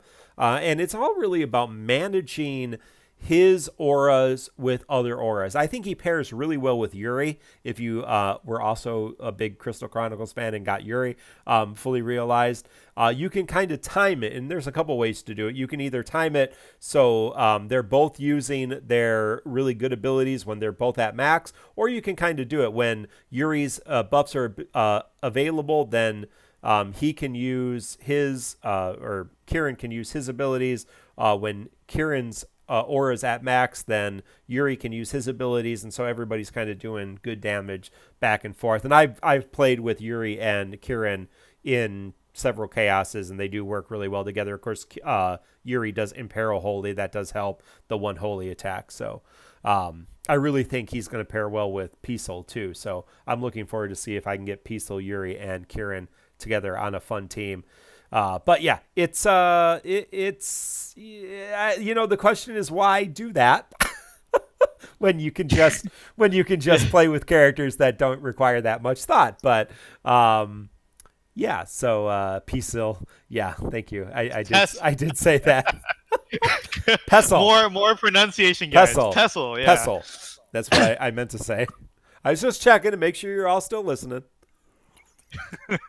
Paladin Cecil from Final Fantasy IV. Yeah. So Dreamy's got a lot to say. I mean, that was the basic. You can check out the beautiful Tonberry troops infographic on these. Of course, Dreamy works with that there. I'll put that in there, give you all the information you need. But basically, he's a tempo character. You build up stacks. It gives great auras. Then you use powerful abilities and then do it all over again. And he has decent longevity, but really only 5 uses of his big holy attack. So yeah, Dreamy, what do you want to say? I did purple him, and yeah, because I hate myself. I kind of wanted to save Dreamy for last because I know Dreamy has a lot to say, and he's very positive on Kieran, I believe. Yeah. So he should. But Kriese, do you have anything to add to Kieran really quick?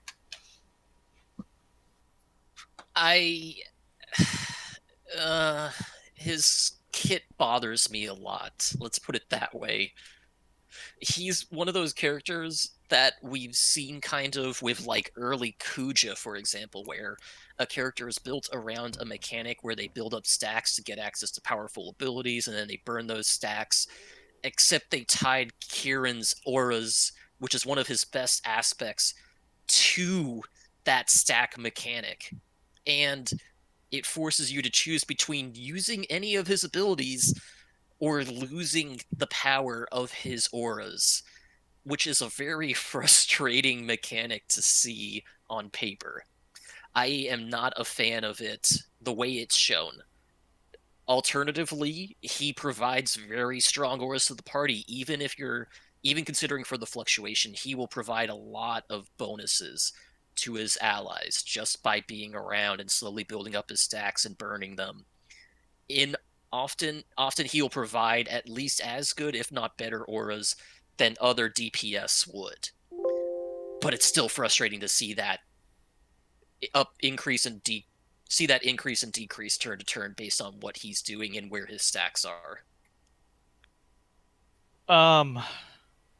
So I feel like we've had too much positive energy in this show for the last 3 characters. So I should balance it out with a bigger negative take, because Mark and Dreamy are both here to carry the positive take. And I will preface that before I list the negatives, that there's been a lot of discussion on our server. I've been talked into believing Kieran is not the meme that people make him out to be. I think it was really, really shat on in the JP community, and then even the global community follows the hype, and everyone just said this is the easiest skip ever. I do not believe he's that bad.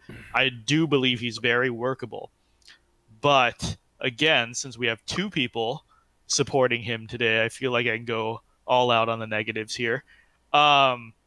As Kriese said, these are the mechanics that I've shat on before. The stack building and spending, like with Sabin. I don't like it, especially since there's so many characters literally surrounding him that build stacks and don't spend them, like Penelo, or who's the other one?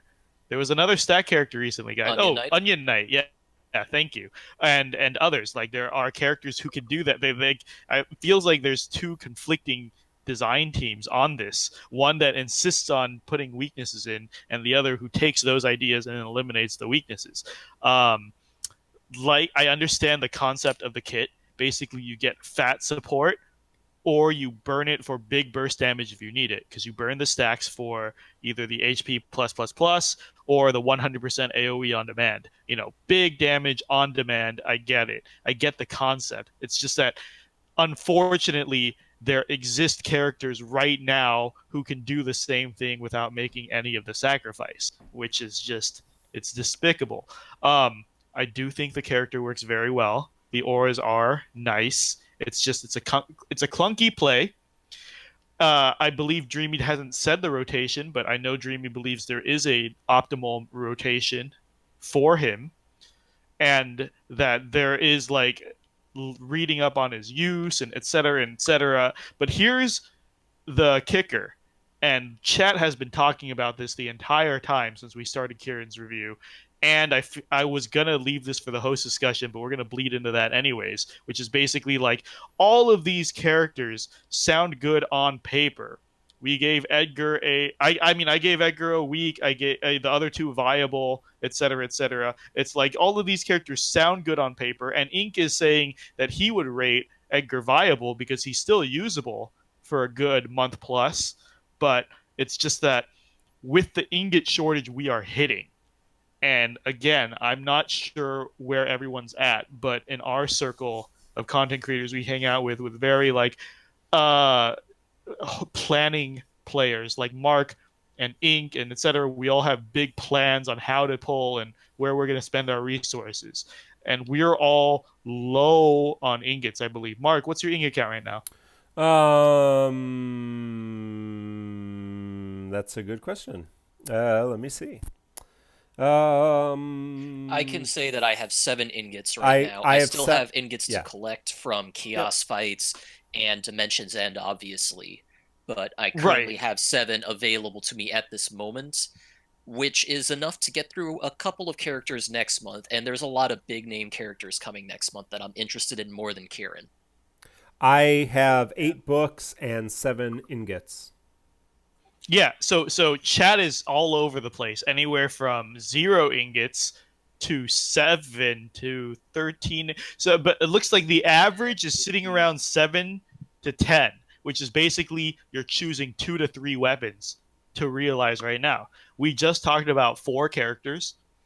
We all say that they're very usable for a month. They're very viable, but that's 4 characters right now when most people only have resources for 2 or 3, and that is not accounting for the characters coming next week or the week after that or the week after that. And the problem is, and we talk about this all the time, is that currently EX Plus era, it really does feel shitty because we have such a fucking chokehold on ingots, right? And it's like there's so many interesting kits. I think we talked about it with Comlanaut. Like Comlanaut is an interesting kit. If I didn't have to worry about ingots and just power stoned it and maxed it, I would have pulled for Comlanaut. I would have played Comlanaut. But the point is, because we make these decisions, these like acceptable characters honestly just don't stand out. And that is the fucking problem. Like I have no problem with people pulling and purpling Kieran or Edgar or Twins or Layle, but it's just that they just don't stand out enough, right? As in the characters we're getting. Well, you don't have to purple. I mean, I've got 10 purples that I haven't used in Dimensions and Entropy, and I have a platinum plate. So there's tons of characters I didn't need to purple, but that doesn't mean I don't want to purple things so I can have fun playing the game, right? And I think that's it. So yeah, you can get away with a lot less than I have. And I've got really good. I've probably got 10 characters that I could realize that I haven't realized, including characters like Sarah and Vanille, who are pretty freaking useful. Not to mention, characters like Firion and Machina and some other guys down there that keep people that Erol I like that I haven't even realized people that Erol I like. She likes those characters. I mean, no, Mark, 100% understand you. I mean, and I'm gonna say Hermoricat, a player I respect greatly, is saying in chat, if a waifu I have has her EX, I will purple. Yeah, you should always prioritize favorites. And as a wise man once said in his Should You Pull series, always think for yourself. Of course. But I made the argument that people only listen to reviews if they're on the fence. If there's a favorite character that they're already decided they're going to purple, like let's say Josh and Kefka, right? Or Broadway Saiyan and Shantoto, these people, or Masalento and Steiner, that these people will always plan around spending resources for their character. They don't need to listen to any reviews. I mean, all the reviews can trash these characters as much as they want. They're still going to do it. The only people I think that listen to reviews and evaluations are people who are on the fence. And that's why I'm saying, like, all of these characters this week, the 4 characters we covered, I think they're very decent characters. They're fun characters. But I cannot objectively advise people to pull and 3-3 on them. I mean, if you already love them, go for it. And we talk about their aspect of the kit, but that's why with the ratings, like I feel like Kieran's a very good character, but just like Edgar, there are characters who do what he does better. He's a jack of all trades. So it is up to you if you want to pull him. And as the Reddit says, Kieran is on nobody's favorites list. Not that many people played or liked the original Crystal Chronicles. Not that many people feel a connection to an OC character who wasn't even officially in the game. It's just a stand-in character. So I understand if you don't want to pull him, and you lose nothing to that, is what I want to bring up in my negative. But he is a very decent character. It's just, is this what you want? I think I was talked into giving him a viable, though. But I know Dreamy has he's super strong. Dreamy, come on. Let's talk about how strong he is. Very big take on this. I want everyone listening tonight to pull on Kieran. Oh, man. I have so much to say. So being objective here, I fully agree with Mino. So as a disclaimer, I'm going to be very positive about Kieran because I purpled him. I gave him spheres. I maxed him. He's going to be my Sabin for the next months, like Ink Sabin. But I agree with Mino that there are better characters. You might have better characters. You might not need him. He is just average. So be mindful of your characters and just do really what you feel like doing, what you like, you enjoy. We cannot choose for you. So Okay, so yeah, and about Kieran, oh my god, um, I fucking love that character. I love him so much. Like, I adore his kit. I tried him. I love playing him in Synergy and out of Synergy. I tried him in Renew, I tried him in Cam, and tried it outside. I look forward to trying him on the next event because it will be more difficult and it will be more challenging to play. Mark raised some interesting points about the negatives. I'm going to talk about how he plays out. So, as he said, he has this stacking mechanic where you have to build the stacks to get the auras skills, and basically, he Yuri. A lot of people compare him to Yuri or Bartz, for example, where Yuri basically he has good auras, but he has the healing, he has the bravery regen, which Kieran doesn't. Bart, on the other hand, he has the gravity niche, he has the consistent auras, the overflow, and everything. But where I see the potential in Kieran is that he has an amazing, reliable battery. Like, out of synergy with mid-tier characters, his Soul Shot Plus batteries for 12k to 15k uh, every other turn. That's extremely consistent and reliable. His skill 2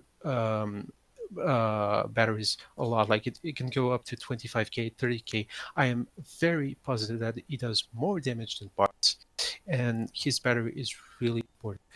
On that, I said that he has a rotation. Basically, what really works well is that um, currently you have to build up to 5 stacks to unlock your Soul Shot Plus, and Soul Shot Plus then will consume 2 stacks to go back to 3 stacks, and then you use Bash again to get 2 stacks to 5, then Soul Shot Plus again, then EX, and basically it's a fixed rotation where you go in between Bash for getting to 5 stacks, Soul Shot to damage because Soul Shot is the primary damage tool, and then you go back, use the EX, etc. So it's a really fixed rotation.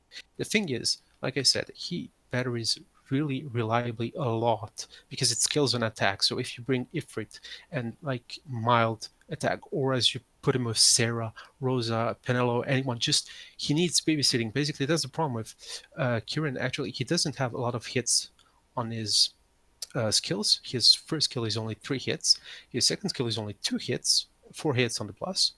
And he needs kickstarting, his bravery because he has a lot of overflow, not a lot of hits, so he needs that. But if you do babysit him a bit, he will be useful because of that battery. He has decent damage, and I do feel like even if his skill 2 is holy, his rotation basically goes around him doing soul shot a lot. And I feel like at first I was like, hey, he doesn't have a lot of it. It's pretty garbage, But um, his soul shot, which I said is his basic damage tool and skill 2, they battery the party and himself before the bravery hits. So his damage is really consistent because he will always battery for 15k to 30k with skill 2 and then deal the bravery damage, and that's very consistent. 40k to 50k damage out of synergy, that's really good. And uh, yeah, and what I really loved too with him is that I feel like he's very flexible. I don't have any lack of options when I play him. Basically, I was on multi-target fights, and my X is almost ready. I have 3 stacks. What I'm gonna do? Am I gonna use the first skill and build stacks, but then don't get the stacks from the EX? Am I going to use the skill 2? It's the skill 2 non-plus version doesn't consume stacks, but it can battery the team. It can do some splash damage 50%, and then I get the EX. Or I can use at 5 stacks. I can use the skill 2. It consumes all my stacks, but problem then I can use the AA, which gives me back the stacks, and I can build up again. I feel like it's super flexible, and that's thanks to that soul shot ability. It's too good. I really love it. You spam it every other turn. It batteries a lot, like really a lot, out of synergy with mid-tier characters, and that's what I like about him. Like I said, really consistent on the figs. What he does well. you were worried about the auras. Like currently, if you max him at 5 stacks, it gives 70% attack aura. Since you're going to go in a rotation where you use Soul Shot the most, you're going to be at 3 stacks most of the time. That is 46% attack. Wait, 46? I 56. think 50 46, exactly. No, 46, I 50, think. 56. 'Cause, Okay, 56 attack 20 aura plus at 3 10 stacks. plus 24, yeah. Or 24. Thank you. So 56, so that's more than 24. Onion Knight or some others. So that's really pretty good. And if you appear to use the skill 2, for the splash damage, you can still build back up with AA. And then use skill 1 to go back to 5 stacks. So again, flexible. His kit works well with it has a logic to it. That's what I loved about the character. It's flexible. It has a logic to his kit. They really knew what they were doing. He's not meta character. He's not amazing, but he feels enjoyable to play. Sometimes I can battery my teammates. I can do AoE damage. I can I can just do single target damage with Soul Shot. I really like what it does, and I'm looking forward to trying him on the future events. But if I'm talking about now the bad side of the thing is his EX is really weird. Like a lot of people say it leaks a lot of bravery hits. It's 8 bravery hits at 200% overflow, but on single target, even though it leaks so much damage, it's sad. The only way to remedy that is give him more overflow with supports who can give him overflow so it doesn't leak. And a skill 1 has 10 uses, but it's miserable on its own if you don't give him battery a bit so he can use that overflow with it. It has 140 overflow, but only 3 hits. It's miserable. But overall, yeah, again, he has really decent auras. I feel like if you respect his rotation well, he has an amazing, potent, and reliable battery. Like I said, I was synergy tested 12k to 15k with mid-tier supports if you babysit him. And I feel like that's very cool. Like every other turn, you battery your team. And I gave him Celeste's Sphere, and basically when he uses his Soul Shot or anything, he gets back an amount of his in bravery. So alongside the death aura, it can help that not being broken. Because if he gets targeted and he uses kill it, and with Celeste's Sphere, he gets back some bravery and doesn't get broken thanks to that. So that's a good synergy. But yeah, overall, like I said, really flexible, really interesting character to play. He's not meta by any means, but if you give him a chance to pair him with Yuri or Penelo or some other characters that can kickstart his own bravery so he can overflow and battery the team, is really a non-selfish character that can work. And as we know it, non-selfish characters who have auras, batteries, stuff like that, they can eventually work. And his damage is based on battery, so his damage will always be consistent to some degree if you boost his attack, and that's really really cool. Yeah, Overall. I people have been comparing him to Bartz, and I have a purple Bartz for some reason. I'm not even sure why, but I do have a purple Bartz, and his, so we got mixed up on the math. At 3 stacks with his frame buff and his passive aura, he'll have 54% attack with the 3 stacks, and then 70 with the full stacks. So that is much, and then with the I Brave, the M Brave, and the defense, that is much better than Bart's. And he's not doing the gravity attacks like Bart's, but he is doing really powerful hits. His battery's much more potent than Bartz's battery. His EX, especially if you have him purpled, is doing a ton of damage, even though it's slower than Bartz's EX. It's doing way much more damage. So, I mean, yeah, unless you're looking specifically for that gravity mechanic, which Bartz excels at, he is superior in a lot of ways to that kind of character. And I do think, we talked about Yuri Penelo. That's the team I've been running, Yuri Penelo and Kieran. But I do think he pairs well with tanks too. Gives them auras, gives them additional defense. We're going to see some other defense characters. So, if you can pair him with a tank and a battery, that's going to be a nice defensive team that's going to have some offensive capability, especially if you have an offensive tank like Zach. So, I think he's very, very usable. Nope, you suck. Pulling Kieran. No! Mark! guys, there's a lot of words said here today, but the TLDR summary is that Kieran is very true to his source game. Anyone who's played the Crystal Chronicles knows that that is a perfect little brother game. You have 4 people, and one person, designed by game, always has to carry the chalice, and their only job is to carry the chalice and walk with the team, while everyone else does all the work. That is Kieran. You slot him in, as Mark and Dreamy have thrown a lot of defense out there, but they all say he makes strong characters stronger. And that is exactly what you do in Crystal Chronicles. You play with 4 people. One person is called the chalice bitch. They carry the chalice around. Yeah. Everyone who's played the game knows this.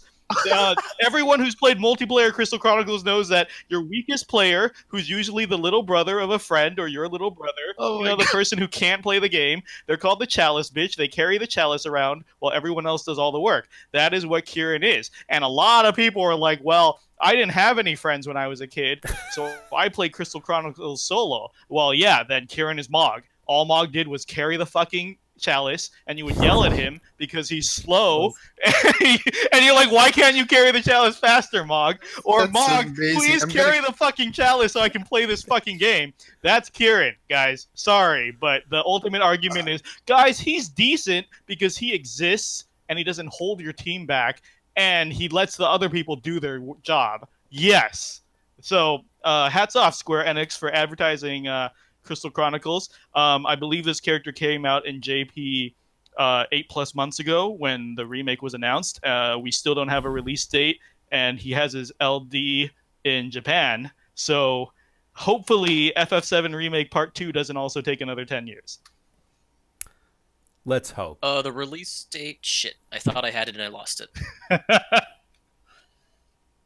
There is a event that goes with this wonderful banner that we've probably talked way more than you ever thought we would talk about.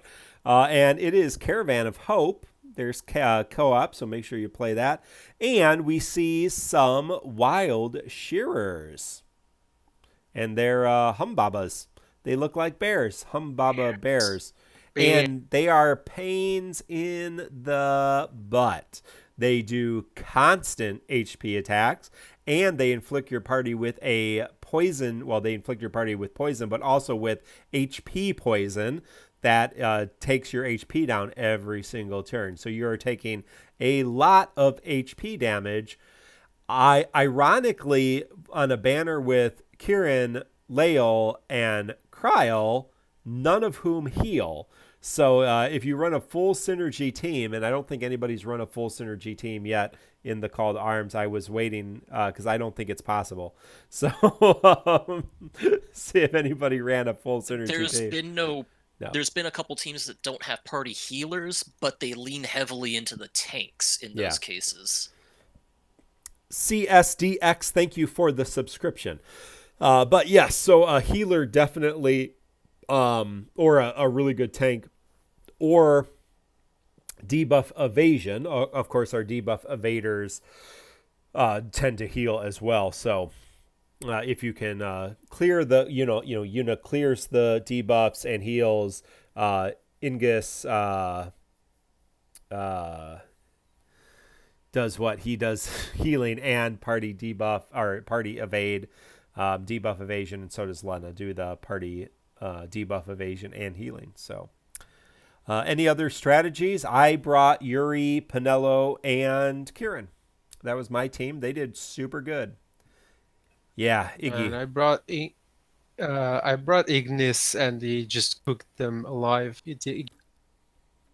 I played super defensive and didn't do as well as other people. I brought 2 healers because we were discussing this. I could not figure out the mechanics of the boss. It seemed like they did HP damage and brave hits at random. I think we nailed the pattern down a little on our server. It seems like every time they glow red, so at like 50% HP, 20% HP, they will always follow up with a Brio shot, which is the AoE battery plus HP attack, and that's the one that gives you the huge 5-turn HP poison as well. So that is predictable. So a lot of people have been working around that. If you want to bring like an Edge or a Setzer friend, and every time they start glowing red, you pull out your friend. That's what I brought. Yeah. He's not the best because of his range, but range resist. They do resist range, right? They heavily resistant to range. But yeah, that's who I brought as my friend is Setzer. So people are asking about the TCC challenge. It's not official yet, but I can give you some clues. Very likely Penelo and Yuri are definitely Penelo and Yuri, Edge, Zach. Those are the ones for sure. Oh yeah, Zach. You want to throw in Zach? Okay. Yep. I don't know if we need to do Iggy and again. Lena. This is not final, and these choices might change because, as we're telling you this, what tends to happen is videos stop using them and they drop off the. There's only 35 videos at the moment, so it's a little hard to do. Yeah, but if you filter it, we have a little tool. If you filter it, if you take out Synergy and Penelo and Edge and Yuri, holy crap, does the number go down? I mean, again, I'm sure I'll be surprised. C2A always has like a million submissions now. We're always blown away with how diverse the rosters are. But right now, these initial clears are heavily stacked to Synergy, Edge, Penelo, and Yuri. Well, Penelo is amazing here. Zach Yuri's amazing here. Well, yeah, Yuri's amazing here. Yeah, you're ridiculous. I hate Yuri, but he is amazing. Twins. I mean, you used him, right? My Yuri is purple. I don't know why. Eroli peer pressured me into purpling Yuri and Penelo and Kieran. I'm going to blame her for all three of those characters. So and Bart's too, probably. I feel like I was peer pressured into using all my ingots. No, I'm joking. We love Arrow. To finish off the strat really quick so I discovered that playing defensive is not the way to go. Everyone that went for full breaks did better. They're less likely to do their spear shot battery and the HP attack if they're broken. A lot of people use poisons or reduce them to 0. They'll still do it. So basically, a very, very offense-oriented team is the way to go here. Don't go double healer like I did. I still cleared it, but took me the full 110 turns because I was trying to figure out the pattern. But basically, Ink did it best. Edgar and Sabin, big break team. Just keep them broken all the time, and you should be okay. Whew. Well, good luck, everybody. The call to arms for both of those events we talked about today is still active, so submit your videos, MACNOL, all of the Tonberry Troops infographics, the beautiful infographics that our friends of the Tonberry Troop do, including Dreamy, who's on with us tonight. He's a big part of the graphic design team there and does a lot of the research as well. And so go check that out as well. Make sure you share that and like that. And I can't tell you to upvote it, but upvote it. On whatever platform you upload things on. I don't care, whatever. So I don't do we even have time for questions? It's been a long show. We don't, but I want to add one more thing, Mark, the chat's talking about before we close out. Is they're saying like we are in the middle of Screw Yuri era, where any event that doesn't favor holy damage, like this one, you know, Kieran comes with holy damage, so the bosses have to be weak against holy. Same with VIII's bosses. It comes with Pestle, so they have to be weak against holy. Everything around that is absorb holy. Man. So we're talking about how Yuri got shut down, and Kieran, as much as we talk about Kieran, he's also attached to that holy element. So we can say all we want about. I'm interested to see if Dreamy and I can pull him off in some holy absorb. Because I think you can. Try. Yeah, I think you can use. You don't use his skill 2 so much, you know. In single target, it's all 5. About that soul shot, and it's 5 uses of. Skill I look forward 2. to it. Yeah, I hope so. And as Kriese stated on trash mods, where you actually force an unbreak rebreak if you set up turns correctly too. It can be. As Kriese is saying, Kieran still parties. He still party batteries a lot with that skill too, so he can set up a lot of nice damage if you do it right. Yeah, I'm going to quote you really quick, Kriese, in our channel. I hope you don't mind. But Kriese is saying, like, he talked about Lise, in his opinion, he doesn't like Lys, and he's saying there's a lot of Lys defenders, but he doesn't see any videos with Lys. He's saying there's characters that get shit on a lot, like Sabin, but there are a lot of Sabin defenders like Ink who are showing with empirical evidence and video proof that Sabin works. He's saying he's seen 0 videos of Lys working. So the bounty is out there, the challenge is out there. All the people defending Lys, saying she's not, in Kriese's words, total trash shit garbage, then bring the videos out, please. Do the call to arms with them, because there are certain characters that get repeated time after time, like Gao and Golbez, that we sold short, but we've never seen a fucking Lys clear since her release. So, guys, if you want to advocate for it, prove it. And so that's why Dreamy and Mark, I look forward to you guys using Kieran in Holy Absorb content. Yeah. I'm sure you guys can make it work. Mostly Dreamy, because I tend to get bored and just use Arnea. I spent a good time this week using Kieran, so I'll be the callous bitch. yeah. You carry that chalice, damn it. All right. Yeah. All right. Well, hey, we do have plenty of host questions, and we will get to them someday, folks, when we don't have 3-4 events to talk about. So keep submitting your questions. We didn't even go over the podcast polls. Who cares? I pulled and told you not to pull, so we'll check into that later. But looking ahead, we have the Spring Festival coming on the 22nd. We don't really know what that entails. It does entail some banners. Fingers crossed selfie. But who knows? We don't know. There's some talk of some other characters. Awakening Wave 9 with the raid Let Slip Hell's Hounds. That's a fun Edgar Allan Poe poem. And potentially the Squex community stream. But with the current state of the world, perhaps the Squex community stream will not be happening in the same way. So Joshua, if you guys can't get it together, just send us the slides. Happily do the Squex stream for you. Give me your code. I got nothing to do. Right? Yeah, Mino's not going to be working by then, so they'll have shut down that whole state. That place is a mess.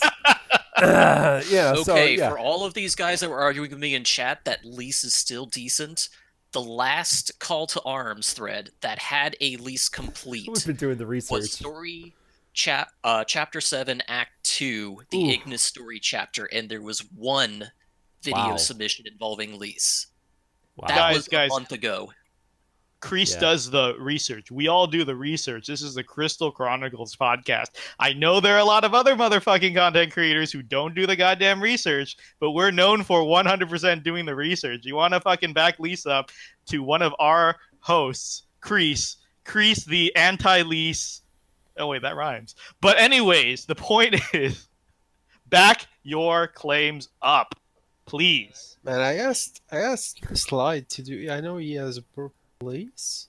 I asked him to use her on twins.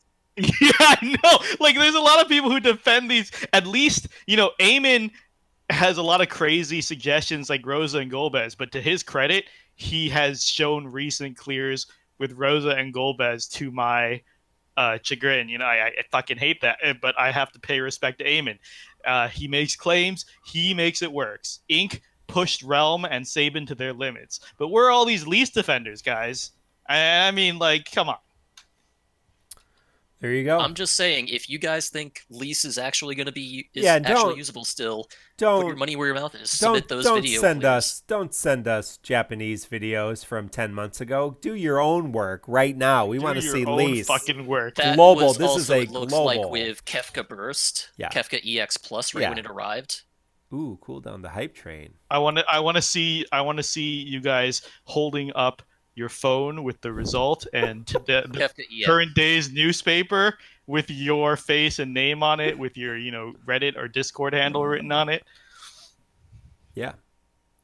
Show us the love. Oh, shout out to Slide. While we're talking about diehard fans, reminds me, Slide has used Laguna for so many chaoses. He gives me shit all the time for saying Laguna was a weak pick. Yep. I still stand by Laguna as a weak pick. He's the only so person in the bad. world who's still using Laguna Slide. on Chaos.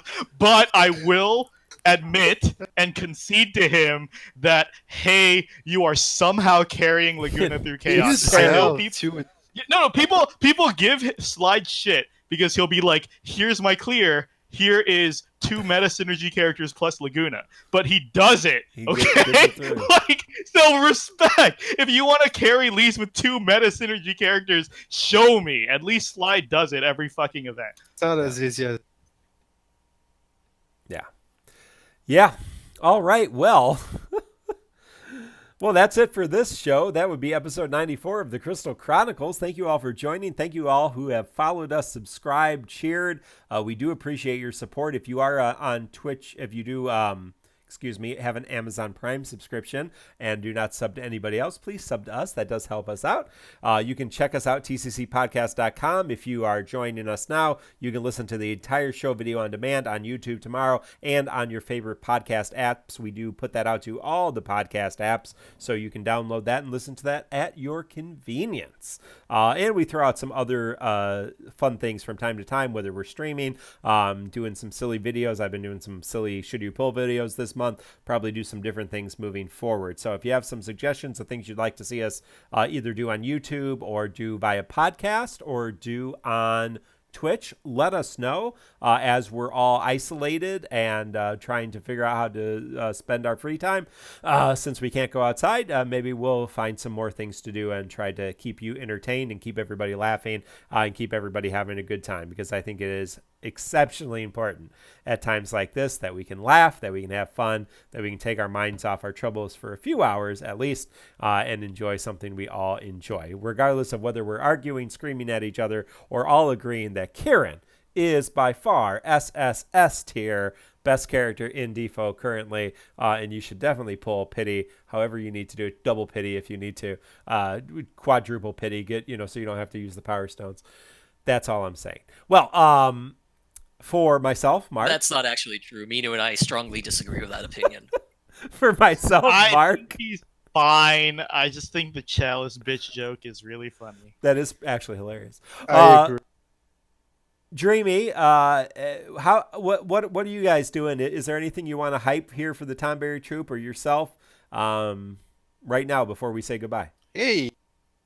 Yeah, look forward to April. There might be some surprise. Hashtag Tonberry-tastic. Oh, yeah. So, Yeah, so maybe some new things from the Tonberry Troop. I have to say, we did not talk about the wonderful motion infographic for Lann and Reynn. So if you did not catch the motion infographic for Lann and Reynn, that was amazing.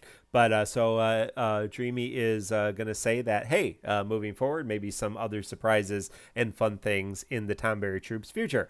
So go check out the Tonberry Troop there on Twitter and Facebook. You can find them all in our Discord. They do have a Patreon to help support their work, so please go and support their work as well. If you have a few extra bucks, buy them a cup of coffee and help them. They do a lot of research. They do more research than anybody and are really devoted to trying to figure out the best things we can for this game. Again, all of our friends Quetz and Macnol and J.A and who am I forgetting? Strafe and Erolai, Shara, of course, at the Reddit. Make sure I'm not missing anybody.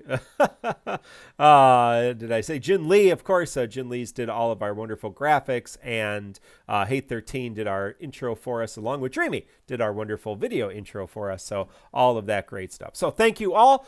This has been episode 94 of the Crystal Chronicles. Until next time, have a great day, good times, and good luck.